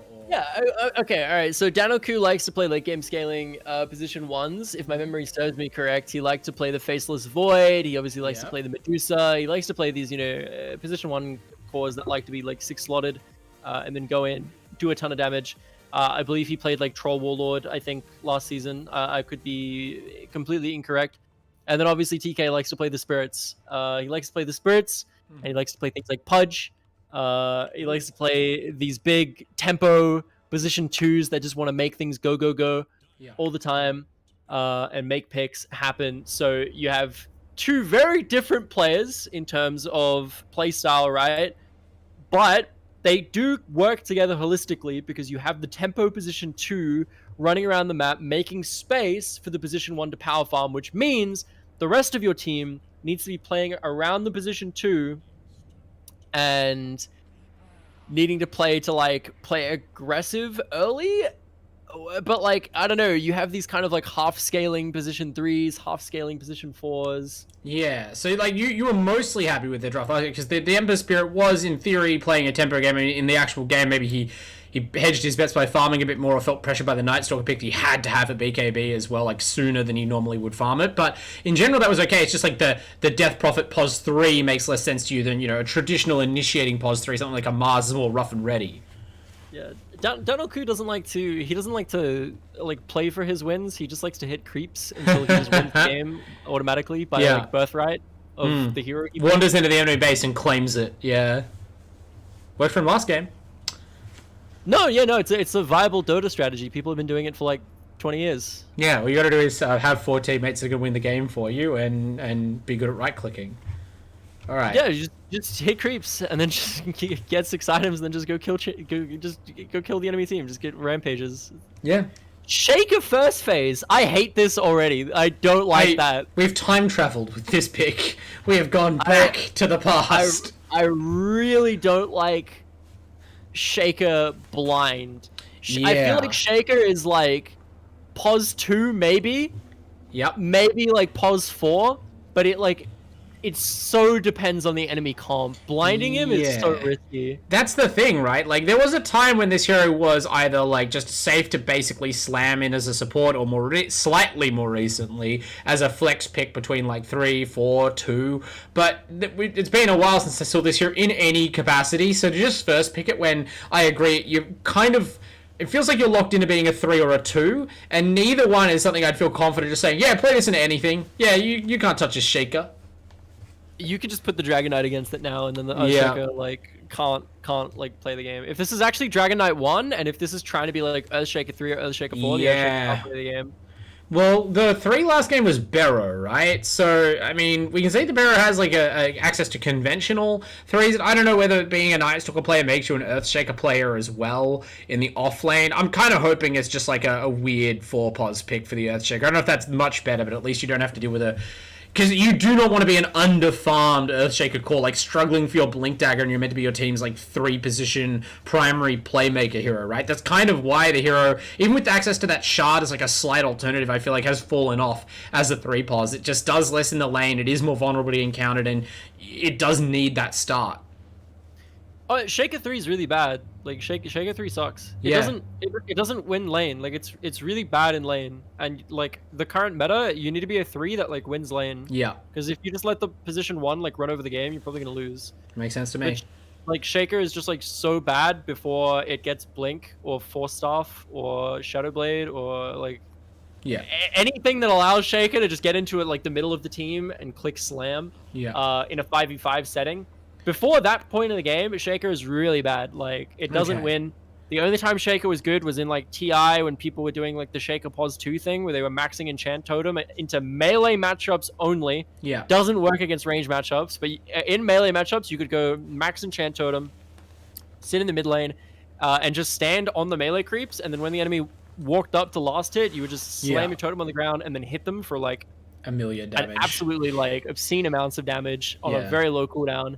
And just keep doing that, and then you would pretty much just win the lane because there's not much counterplay to that. Yeah. And then that allowed you to not only one, pressure the mid lane, but then also two, because you're mid lane, you get levels and gold very easily. You have the Blink Dagger or the Shadow Blade. It got you your items very quickly, and then you were able to run around the map and make plays happen, right? But when that was in response to a melee mid being picked. You would never pick the Earthshaker blind. So them doing this is so strange. And then they picked the Timbersaw. Okay.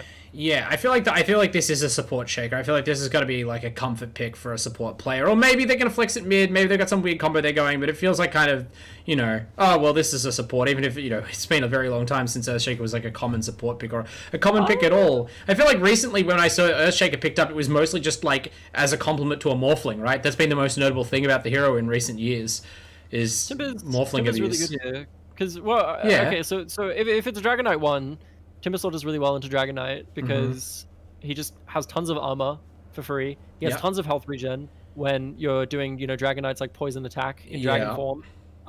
Stacks up the reactive armor super quickly, and then because of reactive armor, the minus armor on Dragon Breath just does like no damage. Yeah, it's like a nasty mismatch in favor of Timbersaw generally when you consider which damage types the heroes deal and which they're good against and how their spells work. Like Timbersaw should monster DK in the lane, but the thing is, like, even if not only that, but I was going to say, like, the big reason, obviously, is the pure damage on the hookshot, and also the magic damage that it comes out of the hero is just able to melt through Dragon Knight's armor pool really, really easily. You do lock in the clockwork here, which is interesting. It's good for this character. Like, Timbersaw and Earthshaker, who want to get in the middle of the team fight, have an annoying time getting past clockwork, right? He's like a human obstacle. I don't know why you pick clockwork here, actually. This is an interesting clockwork pick. I don't think clockwork is good into any of these heroes. 5Headelaide have done this before. I think they just really value having vision. I think that's something they do. Clockwork is like if you consider like where is clockwork as a playstyle for a support relative to Keeper of the Light, I guess you do have kind of a balance of differing options out of them, right? You're not going to lack for a frontline, you're not going to lack for initiation, whether that's just finding vision for your DK to blink on, or whether that's hookshotting into the backline. You can help control something like Earthshaker or Jakira that is just going to be in the backline waiting for a chance to use its spells. In the laning phase, you might just want to line it up against the Timbersaw because it's something that'll let you, like, at the very least, blunt any attempted offense and just mess with Timbersaw's positioning. Like, it's hard. You can't really Timber Chain away if you're getting aggressed on, if you're also standing in Battery Assault. I'm not saying it's like God's own best pick, but I can kind of see where it fits in, at least against the heroes that are there right now. And 5Headelaide still have room to play with in their draft. Like, okay, up until that pick, I was going to say they still have plenty of leeway to move the Dragon Knight to the offlane and do like just a coddle DK offlane. You can really spam some Breathe Fire, but with the Night Stalker pick of their own, it does look like the DK is increasingly likely to be mid or safe lane. Yeah, so judging by these heroes, I would imagine this is Danoku on the Dragon Knight. Okay. It just fits. It fits his. It does, yeah. Sort of hero way more than TK. It's pretty Medusa-y. I think is honestly a negative point to the 5Headelaide team is the fact that you can predict who's going to be playing the hero just based on like who plays this sort of hero. I couldn't see TK playing something immobile like Dragon Knight that wants to scale up, but it is right up Danoku's alley. Could TK play the Night Stalker and Sizey play the DK? Because Sizey does play this. Like DK is also kind of analogous to a Death Prophet if you squint. And they're kind of stationary sieging cores. Chaos Knight picked up. Okay. CK is good here actually. I do like the CK. Well, what about it specifically? Night Stalker has a really hard time killing it because Night Stalker can only hit one thing at once, and Phantasms make that really annoying to do. And then he also just one-shots Coddle, like just absolutely just one taps Coddle. Yeah, most heroes one-shot Coddle, but Chaos Knight especially one-shots Coddle.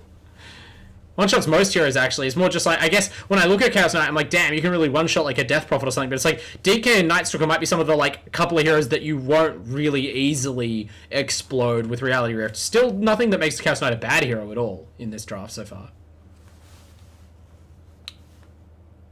Gives them a tower siege as well. I mean, obviously they're looking for more than likely A mid? I wanna hope that they're not looking for a mid, but I'm sure that they are. I don't think it's a mid ES. I think we are locking that in as a support, regardless of your misgivings. And they also think 5Headelaide are looking for a mid, I think. So, yeah. I mean, as you said, these players may be a little bit predictable in their hero pools or their play patterns, so that means that they're, by the end of the draft, you're kind of like, all right, it has to be this. And what will they go with? 5Headelaide have banned out a lot of AoE control and damage, banning out SK, Medusa, Park. Now they're zeroing in on the mid. What is their last camp ban going to be? What would Griffith Red most need? Kind of feels like they wouldn't mind a spirit of their own, right? Like something a bit more mobile, because they have Timbersaw, but Timberchain's not like the fastest or easiest skill to like get around the map with, especially if you have to lead in for your team. It's not like you can really follow up with a stun. CK obviously would much rather someone else give him vision of a target first and just rift on him. Same with Earthshaker and Jakiro, so I feel like they would really, appreciate either something with a blink like a Quap or something at least that's quite space, maybe something like a Lena or something like a Zeus even for vision. Yeah, they need something that like either pumps out consistent magic damage or is a tank shredder for Timbersaw, because right now they have no way of killing Timbersaw. Oh, sorry, I was talking about Griffith. Chaos Knight is also absolutely massive in the later stages of the game. 5Headelaide do look short on damage a bit. So they really need some kind of an HP shredder. Dragon Knight's kind of good. Doing that like eventually damage eventually. Very late in the game, but unfortunately Timbersaw comes online like ridiculously early, and nothing that they have really does a good job of killing him. I can't think of any heroes off the top of my head that actually do fit that bill of being able to kill Timbersaw like quite easily and being able to guarantee that you're able to kill the high health pools of the Chaos Knight and the Shaker. But yeah, hopefully whatever they pick here fits that description, I would imagine. Maybe they just go super. Maybe they go back to like the Ember Spirit or something themselves, and they just try and like hold things off. But then, as you said, like they've got a Timber, so they've got a CK. They can take towers early. They can pressure the map. Is so bad here. There's no way they pick a Spirit hero. There's so much CC. They are so tanky. You just never kill anybody. Okay, they pick Gyrocopter. Void. There's no way, right? Okay, this is good. That's good. Yeah, that's good. That gives them a more chance to fight in the mid game. Yeah, I mean, like they picked the Ember last game. We didn't think we'd do it, even though we thought it was maybe not the best Ember Spirit game. We kind of said, well, they'll just pick Spirit into everything. But no, they pick Gyrocopter, which gives them kind of like a pretty even spread of damage across their cores again. Gyrocopter, this is going to become the Danelku hero, right? Or is this going to be like a mid Gyrocopter, mid NS? Like, it can't be mid NS. It has to be. No, you can't play like Gyro as anything other than a one right here. You have to go one Gyro because you have to play the Gyro for Flak. You have to go Flak build, and you have to go Satanic this game. And you need to play to just like be huge. Yeah, this is really good because it's probably going to be the Dragon Knight 2, and TA absolutely claps Dragon Knight 2 like it is. Such an easy matchup. They knew it as soon as they saw the Gyrocopter. They made the same deduction as you, and that has to be one position, and that means that TK is going to be on the DK, which we thought might be a little uncomfortable for him, and Busey's going to try and make it even more uncomfortable with that. TA slams the counter pick button. Not even a bad hero for the team either, because I sort of said, well, they want some quick vision and a hero to jump in first for the team, and it doesn't have a stun or anything on it, but TA and Timbersaw jumping in it together, they're going to be able to sight up the targets for the other three heroes to follow in on. So I quite like Griffith's draft this game relative to game one, and maybe those mismatched lanes give him a chance. What do you reckon? I mean, Gyrocopter and the Dragon Knight, like, if this game does go to, like, level 25, is going to be a little bit problematic, obviously. Right. But the TA is, like, such a strong hero. I just don't know. I need to see where this Shaker goes, because if this is Shaker 3, like, the game's doomed. It's got to be Shaker 3 when you have a Timbersaw? It cannot possibly be, right? I don't know, dude. Oh no, like, it's Potato has the Earth Shaker. What's happening? Okay, Barrow's playing carry. It's fine, it's normal. Potato's had enough. Just needs to play support for a game, I guess. Yeah. I panicked. I thought it was carry Shaker. I was about to explode. It's fine. Okay.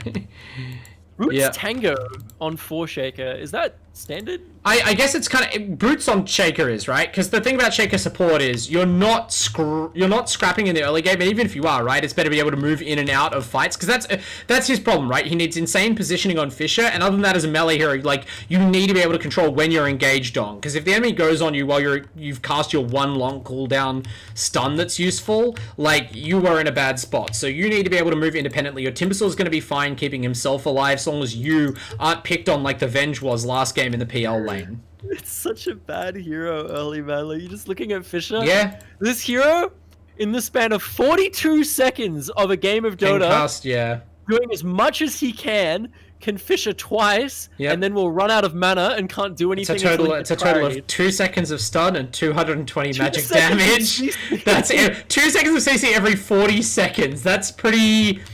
How the mighty have fallen. But you got to consider Fisher block is like 6 seconds of CC, so you know, like huge, right? That's 13 seconds of stun actually when you consider that you're going to perfectly Fisher block them every time, like against some trees probably. Is he even a Fisher block? I don't even know if he is. Oh no, I meant if you Fisher block the enemy hero. Maybe Potato is, I don't know. I guess so. No, he's just normal blocking. I don't think he's going to. He can't waste that mana, man. He'd have to go back to base. No, anyway, that's why the boot start was interesting to me, because like surely you would start like Clarities normally. No, it's just you don't want to get slowed by Coddle and run down by Gyro or anything, right? You just need to be able to control your positioning and move around the lane. Like it's sort of like if I'm not fighting anyway, right? Why would I need stats or regen as a support? But he is fighting. He's moving up on WDK. I guess. Level 1 is very interesting. Yeah. I guess you just have no faith of being able to keep up with the Timber's gone Timber Chain, so if you had Barrage it wouldn't do very much, or maybe you're trying to stun a hero to set up an Illuminate, although I wouldn't have... Coddle has taken Illuminate level 1, so... It's the second game that WDK has just gotten smacked level 1. Yeah, I mean, you picked the heroes for it, right? I guess Bane last game you'd normally expect to be doing fine, but you didn't pick Coddle, like, win a level 1 Brawl, and Danilku's Courier actually gets mopped up, so there you go, Boots on Shaker. High value. I mean, this is the Boots on Shaker is the least surprising part of this. If you've committed to playing Shaker support, you're getting Boots level 1, right? You're a hero who's going to run around and be a detriment to your team in the laning phase. You may as well lean into that. Yeah. Oh, okay. That's why he went Homing Missile. He went Homing Missile to guarantee the combo with the Illuminate. Yeah, that's why. As soon as I click the Coddle, so okay, it is Illuminate level 1. Yeah, that makes sense. Because the other thing you could have done is, we'll go Rocket Barrage into like Chakra Magic, but Danilku not going to skill Rocket Barrage today, I don't think. Even against the Timbersaw and his, reactive armor, you're happy to keep the magic damage to the Illuminate and the Homing Missile, and of course you're prioritizing the flak, both for the farm, and then obviously once the teamfights start, they're going to be leaning on that heavy as their main sort of damage steroid on their number 1 carry, because their secondary hero is Dragon Knight mid, who's probably going a more utility build, you think? Ooh, Fingerfap has to watch out. He's going to get out, I think, but that's a lot of damage. Yep. Clockwork, like Earthshaker, right? I mean, probably a more useful hero overall in the laning phase, but definitely has to put his body on the line to make use of that hero. And does judge it well though. Does survive. Lanes continue to just be kind of an open brawl. Yeah, definitely an interesting couple of lanes going on here. I would say Danilku is definitely he goes flak build here 100%. Yeah, he is. He's going for the flak. Okay.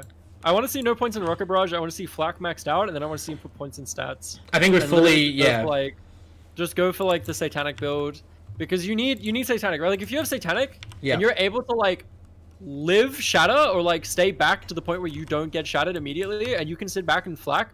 Aside from like the shatter, and as long as you don't stand in Macropire or something, and you like CK for whatever reason isn't allowed to just walk at you in a straight line, like assuming like the rest of the 4 members of your team are at an actual front line, which you have a great front line. You really do. Dragon Knight, you have Night Stalker, you have an amazing front line. Assuming your front line actually does their job. If you have Satanic on Gyro, you just don't die. Like you don't die to their back. You probably need BKB as well, right? If you're assuming BKB Satanic. Fingerfat finally going to go down here, right? Oh, that was so awkward.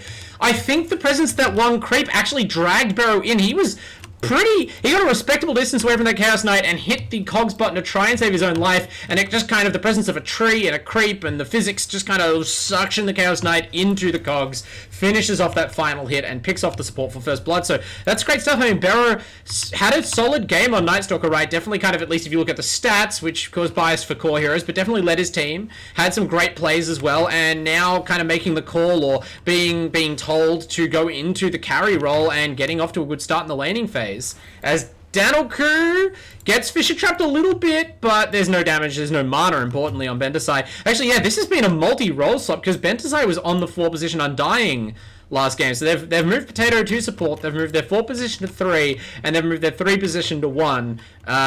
Just having a good time, I guess, out here. Yeah, I mean, I'm just amazed that DK is winning almost double in CS over yeah. TA. Like, there's no explanation than that, other than like TK is just a better plus 2 player. Which is interesting, right? Because no other explanation. Last game, maybe it's the way the matchup goes, right? DK is just more able to control the lane. But last game, Busey, of all the missed boats and stuff he picked up on, he did keep even for the entire laning phase on CS with the Ember, right? Like, the farm was not the Conker's issue, but this time, yeah, just get absolutely bullied, holding that refraction, just eating like the full breathe fire damage and then the damage reduction, right? There's no way you're contesting that. As Danelku actually gets the kill, that Earthshaker support, showing its early game weakness, as there is points put in a rocket barrage. So who's the real winner here? Unfortunately, forced to skill that first button, but does pick up a hero kill as a result.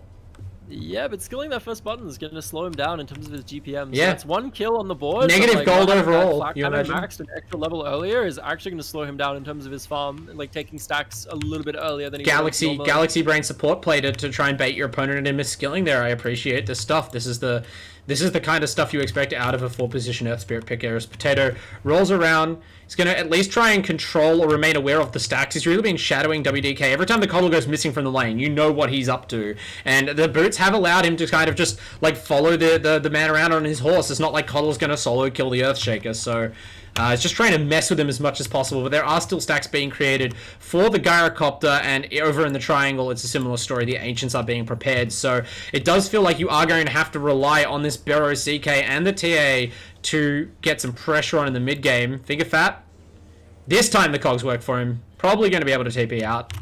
And Nivek may not be so lucky. Forced to salve, and yeah, gets brought down, so that was how it was meant to go the first time, I'm sure. I mean, yeah, it is that first nighttime for the Night Stalker. This is kind of what he does. But Barrow is actually...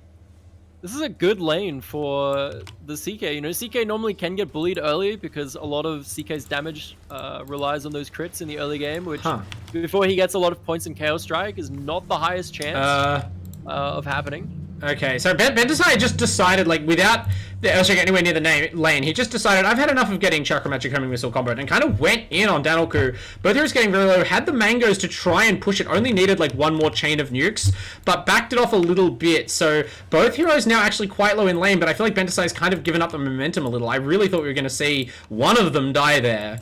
Just gets chicken at the end, and in the meantime, TK, we see the first Dragon form, along with that first Knight, being used on the T1 tower, which is where you want it. This TA is really struggling. God damn.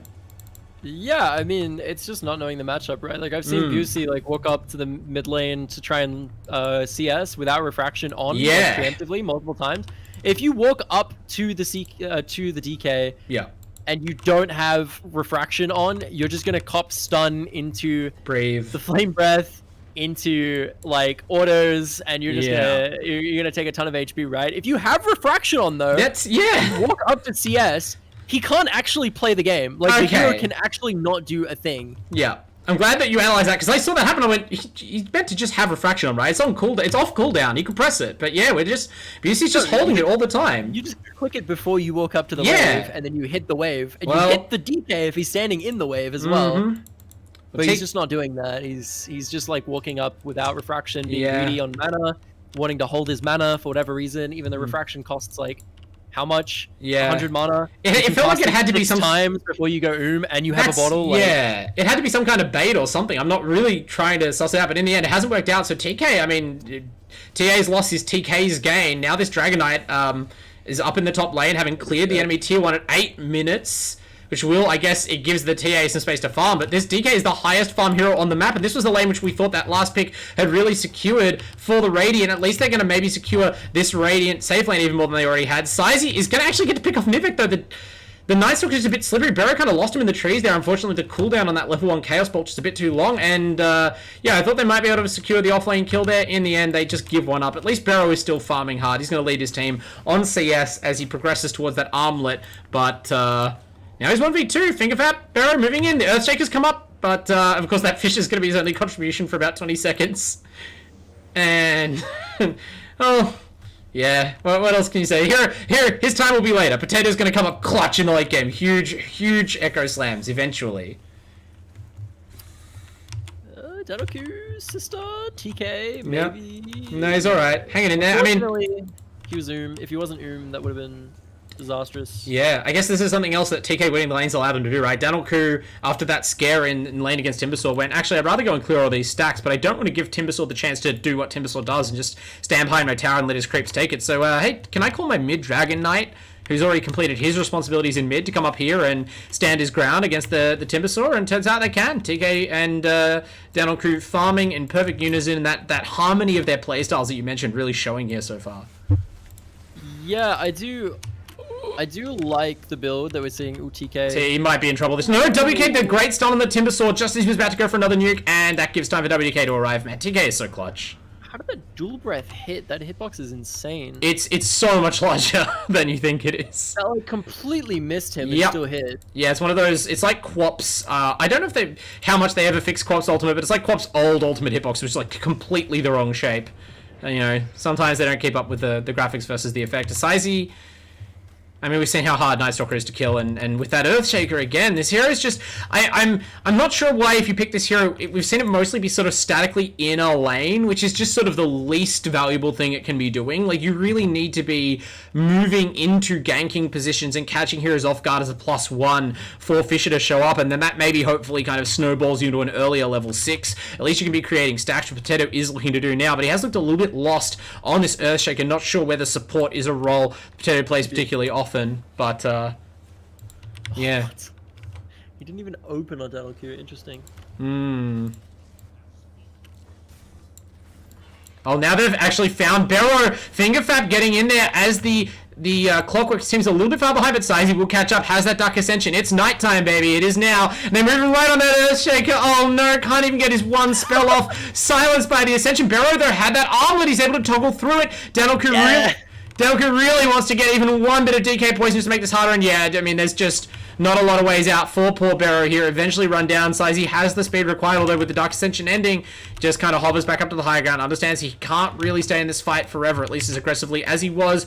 Busey trying to step forward, but this TA is seriously underfarmed. You can't really stand up to TK's pile of stats and armor that is Dragon Knight right now, let alone the rest of his team, and they just kind of posture, but they've given up their carry for nothing, and they're going to lose their safe lane towers, so less space overall to be farmed. Meanwhile, on the top lane, Benter's side, their strongest hero, you'd argue, in a team fight right now is just kind of messing around with WDK's cuddle.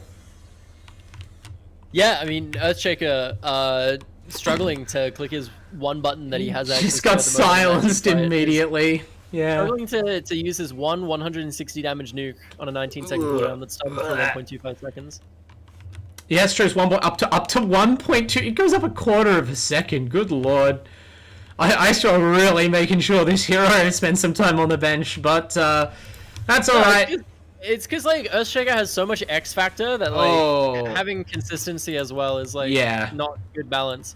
Like Shaker can just like solo win games that should never be won just by landing a crazy shatter, and so because of that like random RNG X you have to nerf every other part of the hero. Picked up in pro play, like in pro play, you'll see Shaker. Oh all yeah. the time, like, it's like insurance that they could win if they're losing. Yeah, it's the hero that shows up at TI every year, right? It's like Enigma. It's like, yeah, but what if I just get him? You know?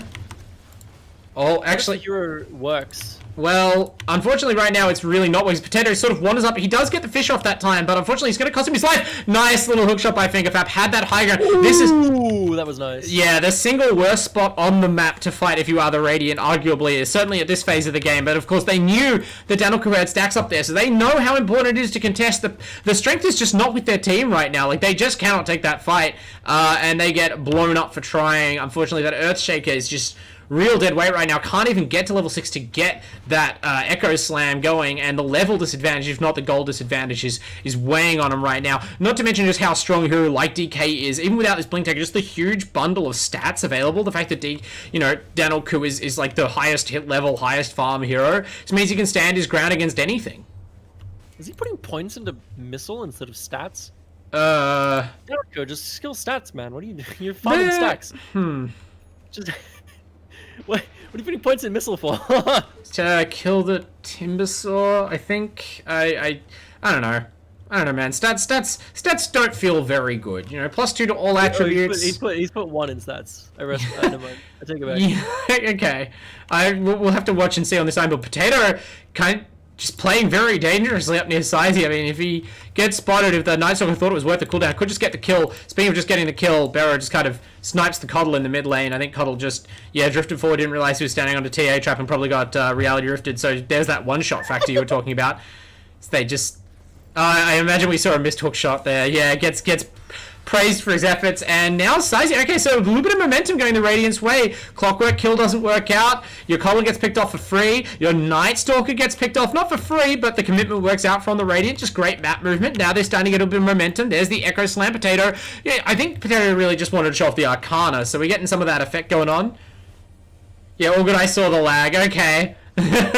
Bandasai talking a little bit. Keep the spirits up. Psychological warfare definitely going the way of Griffith so far in this game too, and so is the gold lead. So, as rough as that game 1 ended up looking by the end, and as strong as, players like TK and Danilko have looked as the core of this 5Headelaide lineup, at least the draft and the strats are working out to some degree this game for Griffith. Yeah, I mean, I'm looking at Busey again. This TA is very, very good, especially against this comp. Like, there's a few things that make it a little bit hard for TA. Namely the gyro blows apart the refraction. You can just kind of melt through refraction. They're going on Barrow. Pops the Phantasm in response. Just turns and stuns the Night Stalker. Couldn't get the disable off in time. The Gyrocopter easier as damage support. Manages to walk out of the hook shots. Barrow really judging his fights there well. And now the team have arrived, so this game could turn nasty. Although Potato, he teleported into the middle of the team with no Echo Slam. Just immediately has to shuffle out to the back. At least he buys some time and absorbs some spells. He does get his Fisher off. Now they're back onto Barrow, though. The CK, he can't really armor toggle through all of this. They didn't bring the other cores, just the supports to help. And so in the end, they just fed 2 extra kills there. I don't know if that was kind of a split decision from the team in the moment about whether or not they wanted to fight that out, but Barrow played the fight about as well as you could expect if you assume that you're going to bring the TA and the Timber, but they just neither of them were ready to fight, I guess. And that's, as you mentioned, the TA should be your strength against this lineup. The Timbersaw should be peaking around this time, and for whatever reason, neither of them feel they are fight ready. They're giving up a lot of ground for it. Yeah, I do think Danoku going Chrysalis here. I wonder how that's gonna work out. If he just stops at Chrysalis, I don't think it's too bad. But he definitely will, right? Get BKB before going for like a Daedalus or something. I think the value Chrysalis is something you see a fair bit, right, on the Gyrocopter. Yeah, but like I don't know. You look at that team, right? Like they have Shaker, they have Jakiro, they have the CK stun. I think BKB is like so important in these fights. I don't know if like how early he committed to this build in his mind, but after that, if you just saw that engagement, how they played that, just kind of like being unwilling to bring TA or Timber to the fight, I think you just get the sense of like, well, they're not going to be aggressive on me. I'm just going to build this to farm. I've got Ags Crystallis. It might not be the mathematically fastest farming build, but as far as like the order of building those items you wanted, it's faster than building a BKB. It just doesn't feel they're going to need it. Like they're not going to have a committed 5v5 fight yet. Oh, finger fap. They're not going to have a 5v5 fight. They will take pickoffs wherever they can get them. Yeah, that Coddle is at a solar bind, really laying down an already kind of slow to maneuver hero there in the 2-headed dragon, and with TK arriving, this is all she wrote. Does tank the gank for Barrow, who is still farming on this CK. Unfortunately, just like the PL last game, kind of getting a lot of attention as he tries to scale up in items, and already starting to feel a bit like game 1, and it seems difficult to catch Danilku with how fast this Gyrocopter is going to farm, especially with these items. And when your team has really no ability to protect you in the lanes, to bring down the Timbersaw, that homing missile. Oh, Bentasai going down because he did not click on a tree. That's unfortunate. Oh, really? I assumed he just got run down by the homing missile on the Night Stalker, but No, wow. he missed the Missed the tree. chain. Visibility. That's unfortunate. And it happens about once per game as Timbersaw, I think. You have to be a very good player to never, ever misclick that skill just kind of quickly, because you're often doing a lot, but it's still embarrassing to have it happen like that in a big moment.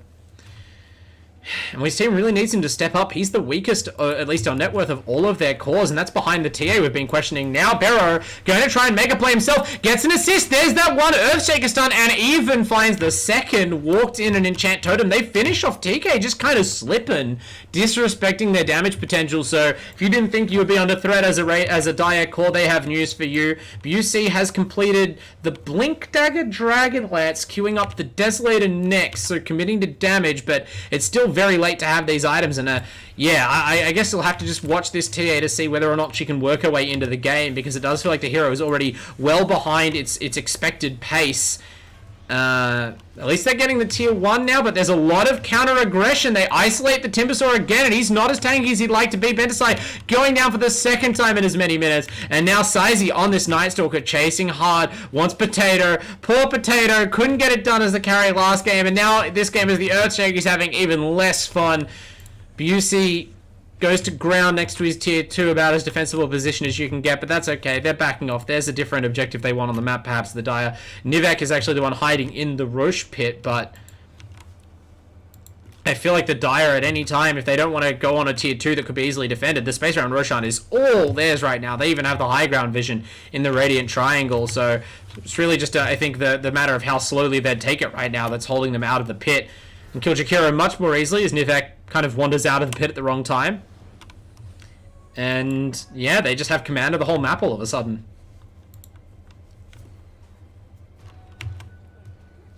Delacue's very, very farmed this game. Got those stats. He is a little bit ridiculous in terms of how ahead he is. Yeah, he's gotten to go a very greedy build. Stats.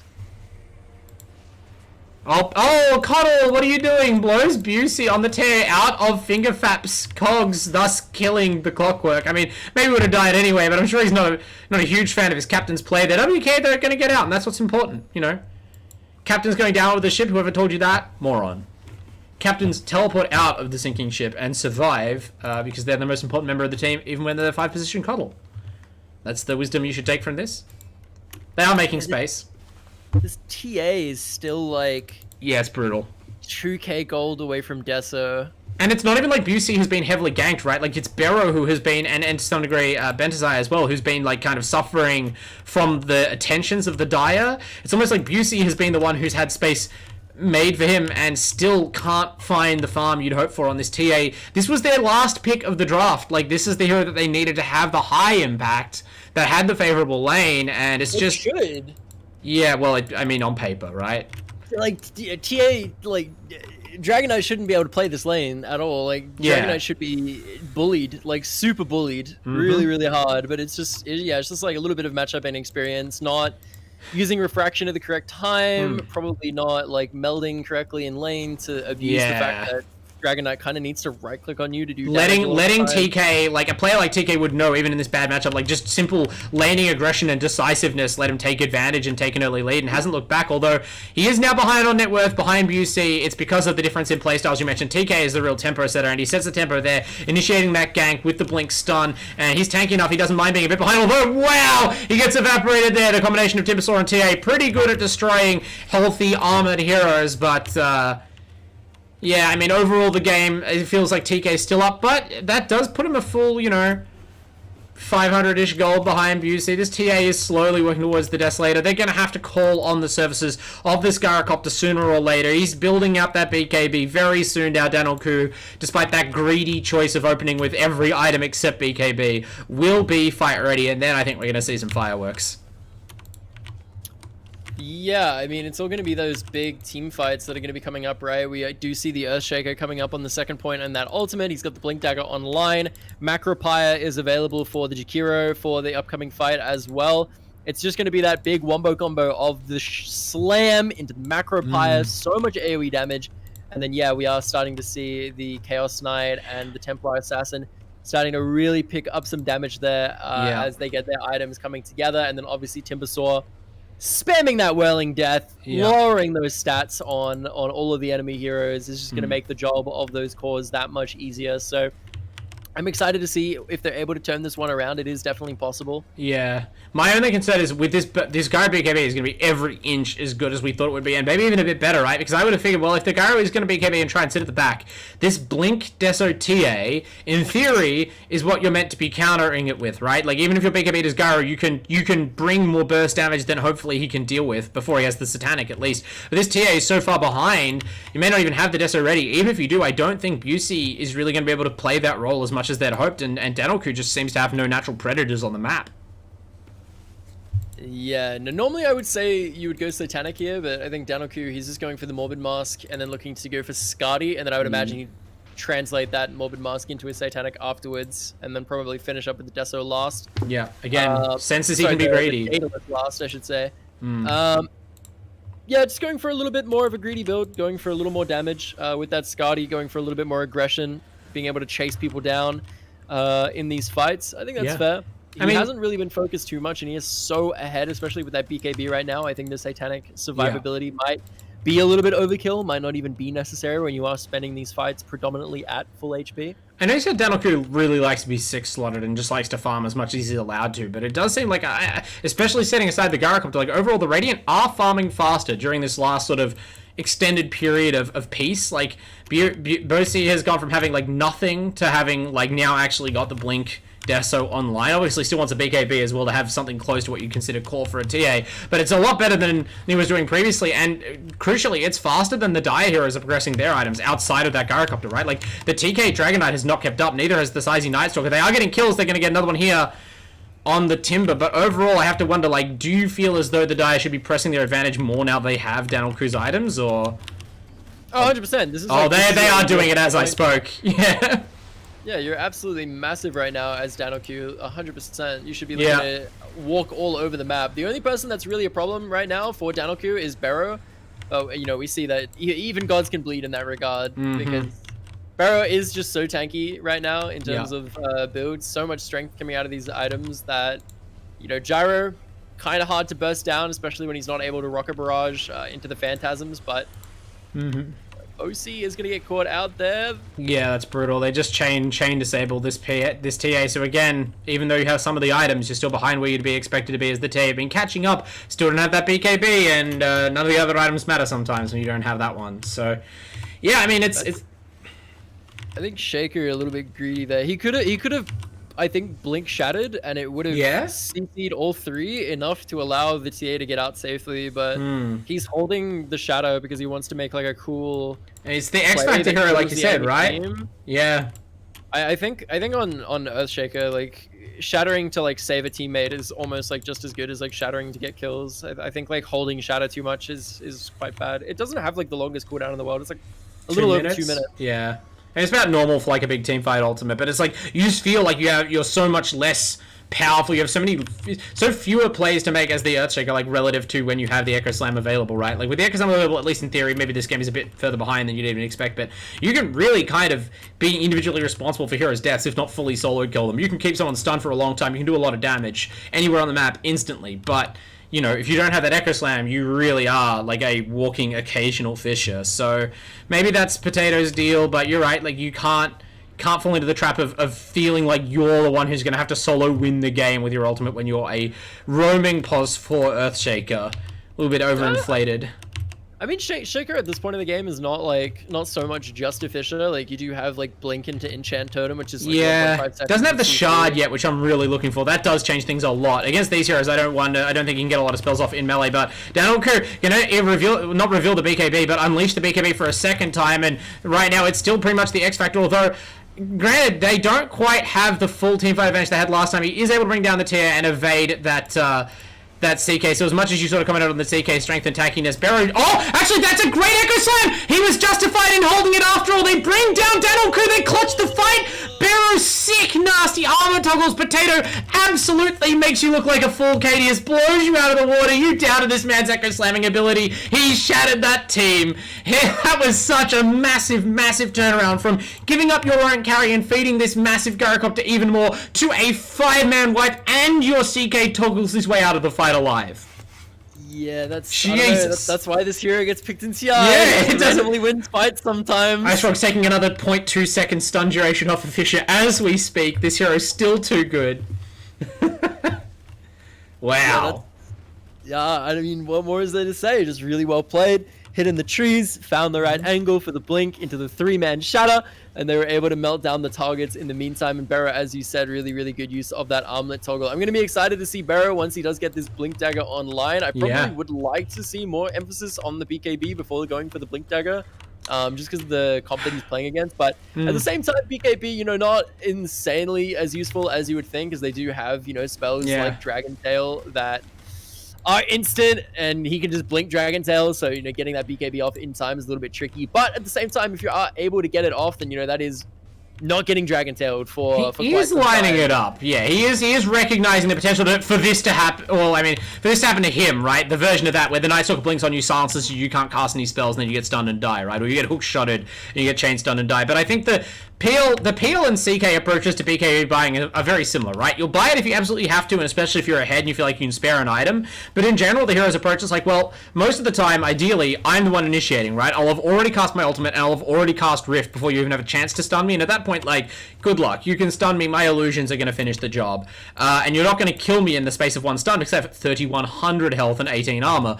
But, yeah, you know, if it works out, he looks like a genius. If it doesn't, you look very silly for not buying a BKB. At this point, though, it seems like we've almost gotten through the most dangerous phase, right? They've almost whittled away this entire gold lead, and that gold lead is entirely Danelku. You're seeing that the weakness of the other heroes in this team are kind of costing 5Headelaide in team fights, and now we're about to potentially pick up an Aegis on, I'm not sure, I guess the CK? Yeah. Even with that Phantasm, you're going to put it on Barrow. He is looking strong right now.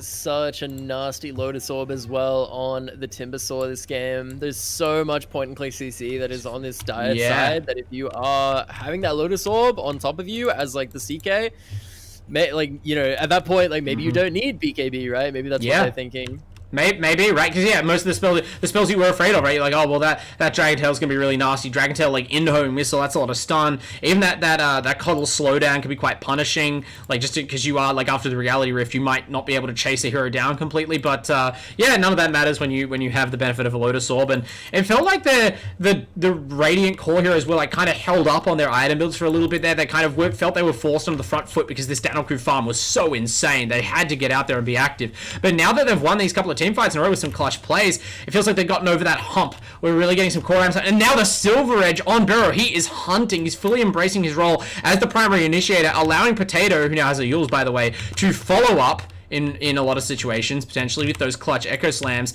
And yeah, with the Lotus Orb available and now the BKB about to be delivered out to Busey on the TA, I really feel like the game is fully flipping in their favor. The win graph has crossed over to the Radiant side for the first time since about the 8-minute mark, Kadius. That's how badly this game has turned around, despite the insane Gyrocop performance we're continuing to see out of Danelku.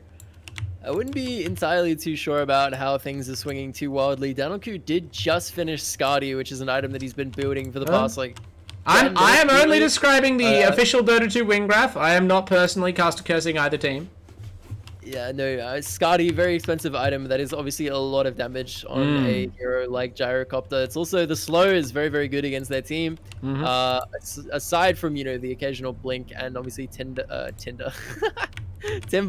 being a bit of an X factor with that hook. Having access to the slow is going to make it very difficult for this Radiant side to close the gap and get on top of these dire heroes. So it's going to be a good Skadi buy, but ooh, that is probably a very Deji hero. Oh, he gets ripped in. Now we're going to see whether the Skadi can do work. Yeah, it's not quite the Satanic, but it does give you a lot of effective hit points as he gets pulled into the middle of the Chaos Nightclub, but he's able to at least walk out. Maybe it's not as glorious as activating your Satanic and just fighting the CK down, but that's what Skadi can do for you. And the combination of Skadi and Satanic, I mean, for a long time now, we've seen on carries just how powerful that. It used to be, I feel like Butterfly and Satanic was like the 1-2 punch that ended a lot of games, but Skadi Satanic certainly does the job in 2022, even against the insane physical damage output of Barrow. I mean, it's a good item against their comp as well. Like, the anti-HP regen is obviously very good against reactive armor. TK is ready now. He's queued up he's gotten the shard, and now he's queued up the Ags on this DK. So I'm interested. How do you feel as though TK has played against type as much as we expected with this DK, or is he's just sort of like done a workman-like job? You know, played the hero his team needs him to. Been a decent Dragon Knight game so far. I won't speak on my opinions about DK. All I will say is it's very, very difficult to play this hero incorrectly. Fair enough. I wasn't much correct or incorrect. This is yeah. I think DK more so than maybe any other hero in Dota 2 is you'd have to like put significant effort to not play it. As optimally as I recall that even earlier in this season we've seen someone play DK like certainly against your opinions of it, just like refusing to buy the shard basically to accelerate farm. But TK, yeah, TK, no, at least TK bought shard. Why not would going you in play that this hero direction. not buy shard? I don't know. Good. You haven't played It's this hero in 10 years time. It's like playing Gyro and not going Ags. Like Yeah. you're gonna get your items like twice as slow. Yeah. I mean, some people, especially when they're DK offlane, I guess you maybe feel really pressured to, you know, you're actually choosing at the timing that the shard comes up between that and a blink, and you're like, well, my team don't need me to buy a farming item, which the shard technically is, even though it's a pretty insane farming item. Well, DK, if you're DK3, which I mean, if you're DK3, like yeah, I can justify like going the Buy it afterwards. first. Okay, now we're seeing, okay, so another use of the items, not just for farming, right? Melting down with the help of that tail stun, the normally heavily armored Benticide Timbersaw. So for all that the Lotus Orb was a good pickup when you don't have time to use it because you're just stunned to death, the teamfight's going to go pretty poorly for you. And now that they have, you know, the other items up, we see Blink BKB, complete on Sizey, and of course the fearless Danelku, still the highest net worth in the game, a complete monster, walking forward and picking up a couple of bonus kills, drawing ever closer to that Satanic, at which point that has to be lights out, right? Like you just kind of march on the high ground with this Gyrocopter in the 4. Yeah, if they get Satanic, I think it's game. Like I said that at the start, but I still firmly believe it. I think they don't have anything on this team that can deal with a Gyro with Satanic. I think even if he didn't go Skadi and he just went Satanic, like they still wouldn't have had anything to deal with him. But going to Skadi for like beforehand just like guarantees the Satanic is just the game over, and he is sending the courier to the secret shop as we speak to buy it. Yeah. He has bought it. I mean, I can't imagine that this is going to be very sustainable for the side of Radiant. Yeah, at the very least, I guess all they can be thankful for is he doesn't currently have an Aegis. The Roshan obviously not being on the map for them to take, but I don't think it's going to matter too much. They can, if they want, they can wait for the next Rosh, or they can, you know, with a hero this tanky, this good at slow sieging, like, you don't necessarily need to Rosh, sort of a why wouldn't you kind of consideration. And look, maybe Dragon Knight as a hero just doesn't kind of allow the expression of individual playstyle for TK to give us like a TK Dragon Knight game, but this is very much like a Danelku Gyrocopter game, if anything, right? We talked about he likes to just farm 6 items. Like, if you give him the space, he'll methodically go about farming all the items he knows he needs to take your high ground. That's his objective, and then once he has them, he'll end the game, and that's what we've seen, right? Just like a steady progression of efficient farming items towards this end game loadout. Yeah, I mean, this is sort of like why Earthshaker is good at the same time. It's like the threat of Earthshaker just being on the enemy team makes pushing high ground without like the security of Aegis very risky. You might just lose. If you try and push high ground like without Aegis and you just get like 5-man shattered, like you might just lose the game off of that one play by itself. So like you need Aegis in a game where like if Earthshaker was maybe any other hero except for like I don't know techies, you could justify like pushing without the Shaker. It feels hard to get 5-man Echo though, right? Because they don't need to push with 5 heroes in a club. They can push with just the Gyro. Gyro. Is an exaggeration, but like you don't need a 5-man Echo to like turn the fight around. This Earthshaker doesn't have like a BKB. I guess like I thought you would be able to maybe send the DK or the Gyro forward to individually siege the tower, and then like if the Earthshaker blink echoes, like great, Sizey can just like BKB blink silence, right? There's no combo follow up. It's hard for other heroes to emit. Like the other heroes they have are not the best at like laying down subsequent AoE. But you're right, it definitely puts enough fear in them. They're like, well, we may as well just make sure, and that means that instead of the Destiny fight basically happening as soon as that Satanic is picked up at the biggest point of power spike on the enemy high ground where their throne lives, it's going to happen potentially at the Roshan pit, where the Radiant currently have surprisingly good vision. Although they pick up Sizey actually just kind of standing alone in the bottom lane, falls victim to that infamous CK burst Barrow, reminding everyone he's still in the game. His itemization is leaning towards, well, I guess he's dismantled the Echo Saber, to finish a BKB, it looks like, and I guess they're just going to hold this Oblivion Staff as long as it's convenient and build into a Skadi. Try and slow down that Satanic lifesteal. Yeah, no, it's definitely some kind of anti-heal needs to be built on this. They don't have an team. urn anywhere, which is a bit rough. There is one up on the other side, the vessel, the spirit vessel, but I meant like the Radiant. They don't have any, because the Radiant are the ones who are playing into a Satanic core. Like, there's not really that much healing aside from the Timbersaw to shut down. On the Griffith side, WDK has found himself in trouble. Actually, Clockwork Hook's into danger. They do deploy the Echo Slam. They call that worthwhile. So Danilku immediately barrels into the fight. Time to flex, baby. But he gets disarmed. There's a halberd up on Bentasai. He's out of mana now. Danilku has to abandon ship. He doesn't have his partner in crime here, TK. His sister, beloved sister, is farming up the jungle right now. That wasn't a fight they called for. And the Gyrocopter decides it's not worth risking his extremely valuable life for, but that's a big win for the Radiant. Did cost them some heroes, did cost them some ults, but they do get a couple of kills, and maybe they secure the Roche. They surely have the physical damage if it spawns soon to get it. They want it. That's actually a full hex up on the Coddle, incidentally. I just noticed. Didn't spot WDK building that, but he's not doing too poorly for himself either.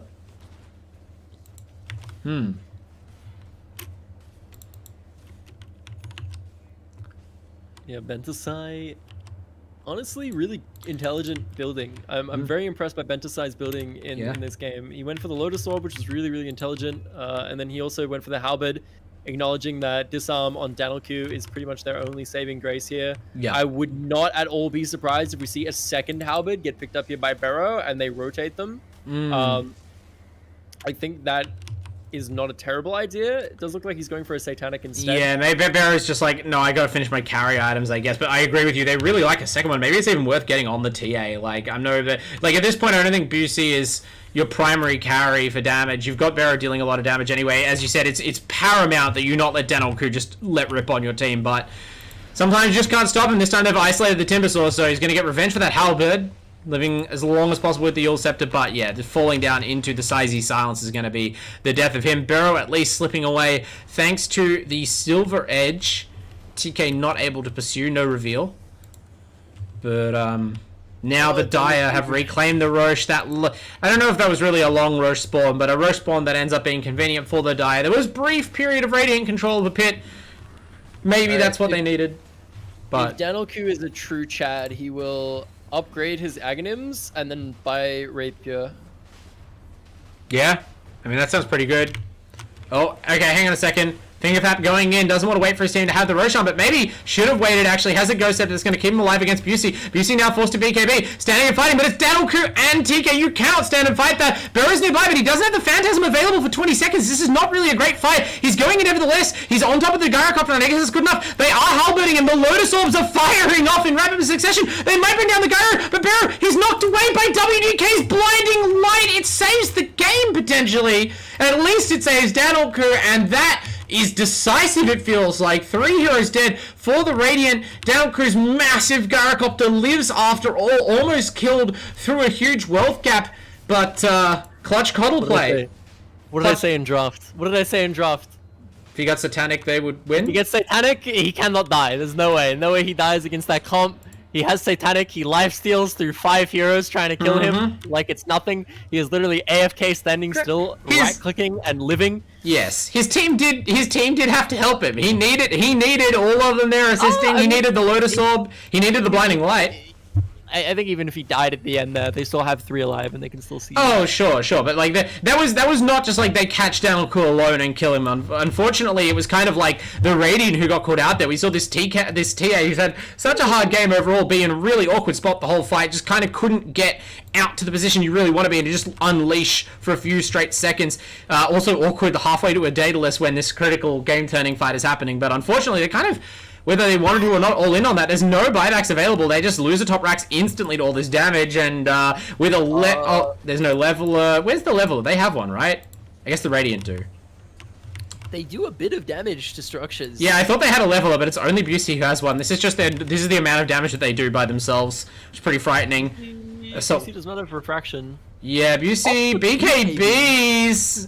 Alright, just maybe get back to base. The kind of posturing with your BKB cooldown is interesting.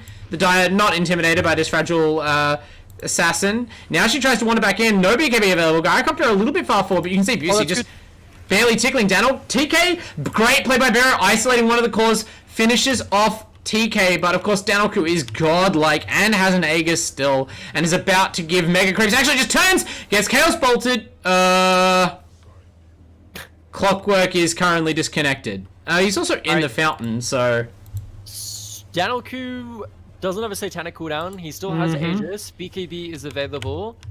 We look at what the enemy team has. No BKB on Busey at the moment. Refraction. BKB on Barrow, but they can't turn and fight. Is Flak up? Flak's up. They can't do this. Refraction is up. And he has Blink in exactly 1 second, so I think he'll be able to get out to safety. But Barrow... I mean, Barrow needs to heal, and I think Nivik just dies. Nivik's dead, yeah. I think the cores get out, but they can't take opportunity. I don't think they can take advantage of this window to kill Danielku, and with that being the case, I feel like this is maybe their last opportunity, even if it was one, to kill him, right? He's just going to be able to get his Satanic cooldown back, and wander back. I mean, they re-pause the game. He does have the halberd available. They've brought back on the ES in that moment, and they put back on the ES and teleported in, and he has Blink Echo in one fraction of a second. So he is going to Blink Echo slam this Gyrocopter. I don't think you Blink Echo before I think you have to kill the Gyro without using Echo to get rid of Aegis. Okay. And then the team will rally around the Aegis respawn, and then that's when you Blink Echo. I just don't know if they can, right? Because he's already used his Fissure. This is their last stun they have. The cores are running back to heal. The Gyrocopter is low. If you wait for the cores to heal, this Gyrocopter is going to reset his positioning with BKB. It's like in the Hunger Games. There's that one scene where there's the fake bomb that goes off to lure everyone in, and then the real bomb goes off. That's kind of like what the Earthshaker is right now. He's like the real bomb, and you need to kill the Gyrocopter with a fake bomb. Yeah. And then everyone will gather around to try and support the Gyro, and then you come in and you wipe them, and then that's when you try and go for a Rax or maybe Blink uses him. Force 5-axe and really turn the game in your favor. Okay, they killed him. He just hit it. They hit the Blink enchant. He had enough time with the stun. Now that the Busey TA staying on top, but they let Danielku stand up. They can't get the sort of spawning stun that they needed, and Danielku is able to walk it off. Has the Satanic cooldown even? That's way too high variance to go for that. You just back off when he has that, and then you just try and look for a re-engage with Shadow. You have everyone except TA. Yeah, they can try. They've smoked it, so they've done everything they can to try and set up this Echo. Now he's got it! He blinks into the silence! He blinks into the silence! It's a little bit late. It's not quite ideal, and that's going to maybe cost them their chance if they had one to begin with. He wanted it so bad, but the just active silence from the Night Stalker delays the combo for long enough. Barrow's trying to get in on TK again, but Danielku is just beyond their reach. He is beyond the reach of the gods. He is beyond godlike on the Gyrocopter. No Divine Rapier needed. He has surpassed Divinity after all without its use, and now it is probably all over. Danielku mopping up the remaining Radiant heroes. Buyback on the CK, buyback on the Jakiro, but they can't buy back on these tier 4s, and even Barrow, he's really just out here like Don Quixote, tilting at windmills, tilting at DKs, can't get them. His sacrifice is tragic and noble, but not effective, and it's gonna be a 2-0 after all of that. 2 decent length games, relatively competitive in parts, but solid wins. 5Headelaide proving they are superior and moving ahead on the standings at a crucial point in the season. Kadius, what a big couple of games. That was 2 45-minute games back to back. Yeah, solid series. Neither game was a complete stomp. That was an hour and a half of Dota 2 gameplay right there. And of course, in the end, it is going to be 5Headelaide walking around with a big 2-0. But I think that was just a little bit of certain lanes just having a little bit of player diff. Again, Bosi sounds like a broken record, but that is such a free matchup for the TA. He should just walk on that matchup so hard and scale for free. He outroams the DK as well, very, very well. Should have complete control of the vision of the map with the psionic traps. But again, if you're not familiar with someone like TA, who is a fairly complex hero in those matchups and knowing how to abuse refraction to the fullest, you can have situations like that where the DK is just allowed to scale for free and just run around the map. Yeah. And stun people, set up kills for the team, snowball ahead. But really, of course, the star of the show was Danelku with WGK on that conquer. Who, by the way, you know, we're not discrediting WGK. You clicked Chakra Magic on him every single time he clicked Flat Cannon to increase that farming speed. So, you know, truly the unspoken soldier of this game. But Fingerfap also landing some incredible hook shots this game. And Sacy, you know, we mentioned it, arguably the game-winning silence there towards the end, and did it a fair few times. So really well played by all of 5Headelaide, and I'm excited to see them in the next series. But Griffith, honestly, showing some signs that they are a team that is not to be counted out. Definitely Barrow in both of those games on the Night Stalker and on the Chaos Knight, really showing some performance in those core roles, making the game look a little bit close. And of course, Potato nearly turning that game around with that shatter towards the end. And Bentasai, you know, I did compliment the itemization quite a bit throughout the game. So certainly not a team to count out as we move further on in this tournament, but a great series overall. 100% agree with basically everything you said there. All I'll add is, like, it's kind of a perverse compliment to give a team, so I hope they don't take it the wrong way, but throughout the second half of that game, I really felt like Griffith were a legitimate chance to win, even with how far ahead Danelku was, even with how much we feel like they let TK off the hook in the lane and kind of let this Dragon Knight become more of a player than it should have been in the course of the game. Like, the fact that Bentasai, it wasn't just like that you had such good selection of items. I was impressed at how well the Timsaw was able to rally. When he was running around with just like a hood and a Yules at the point he was, I kind of felt like against the lineup with TK being as strong as he was, Danelku being as strong as he was, I kind of felt like this Timsaw might have just fallen off a cliff, but they were able to hold things together despite giving up some disadvantages in the lane to, as you said, maybe just player diff or lack of matchup knowledge. They're clearly a team still finding their chemistry right. They moved like 3 different players around on positions. They drafted 2 quite different drafts. It does seem like they definitely have a lot of strengths that aren't even being outshined, you know, right now by the teams that are getting an edge on them for free in the laning phase. So if they can tighten up those lanes, or they find the heroes and combinations of roles that work best for them, I do believe in this Griffith team, either down the stretch of this season or maybe even in semester 2 of this year. You know, of course, teams do have a lot of time to develop in this season, and that's because the AEL Uni League is so ably supported by our sponsors. So, Kadius, to take us out for tonight, would you like to give them one more round of thanks? So the AEL Uni League for 2022, of course, is brought to you by 3 lovely major sponsors here. We have Predator, who are the gaming PC partner of the AEL, where you can conquer new worlds with Predator Gaming, and Predator puts power and precision in your hands, where you can elevate your gaming experience in every way with quality and performance thanks to Predator. We also have AOC, who is a global leader in monitor display technology. For more than 50 years, AOC has been delivering exceptional viewing experiences to millions of loyal customers worldwide. Today, the company offers a wide selection of stylish monitors for home, office, or gaming use, and I'm actually using one of them myself. It's right here in front of you that you lovely folk are sitting atop of. It's a good monitor. It's lasted me like 5-ish years now, I think, coming up on something around that, and it's got no color degradation, no burn-in or anything of that nature. It still looks pretty much as good as the day I got it, so I can definitely attest to their quality. And this wasn't even an expensive AOC monitor as well. It was one of their more budget 144Hz monitor ones. I think it was their cheapest 144Hz monitor ones that they got, and they had one of the more affordable options when I was looking for a 144Hz monitor. Picked this one up, and it hasn't let me down, so definitely do go and give AOC a bit of a look. They get my genuine personal recommendation. And last but not least, we have RIG, R-I-G, what it takes to win. If you don't know RIG, they develop headsets delivering superior audio for competitive gamers and streamers at all levels, and you can join the RIG team and enhance your gaming experience today.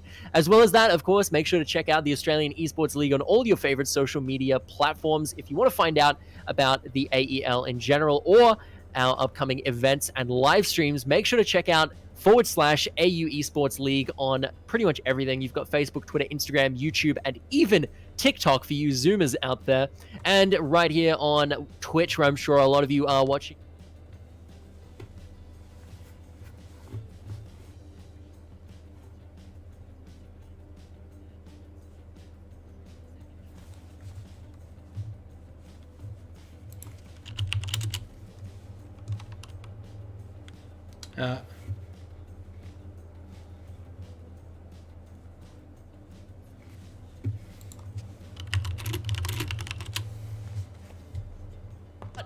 Bard, thank you for joining me here on the casting desk tonight. If you have anything else to say, let him hear it. I don't have that much to say, really. Thanks for watching tonight, everyone. It's been great to, have these replays to cast, even when we can't get a game scheduled. It's nice to be able to show more of the AEL Dota 2 Uni League, and hopefully we can bring you more coming up to the business end of this season, right? It's starting to get very serious. So hopefully, if you want to see more esports action, you can follow me at @AWanderingBard on Twitter. That's where all of my work is aggregated. But really, as you said, Kadius, follow this league. Make sure your eyes are on it as we get to the real important matches and see the very best of these uni teams strut their stuff, after all of the work they've done this season to earn their place in the finals. That's what I'm excited for. So we'll bring that to you very soon. For now, though, that's all we have. Thanks and good night.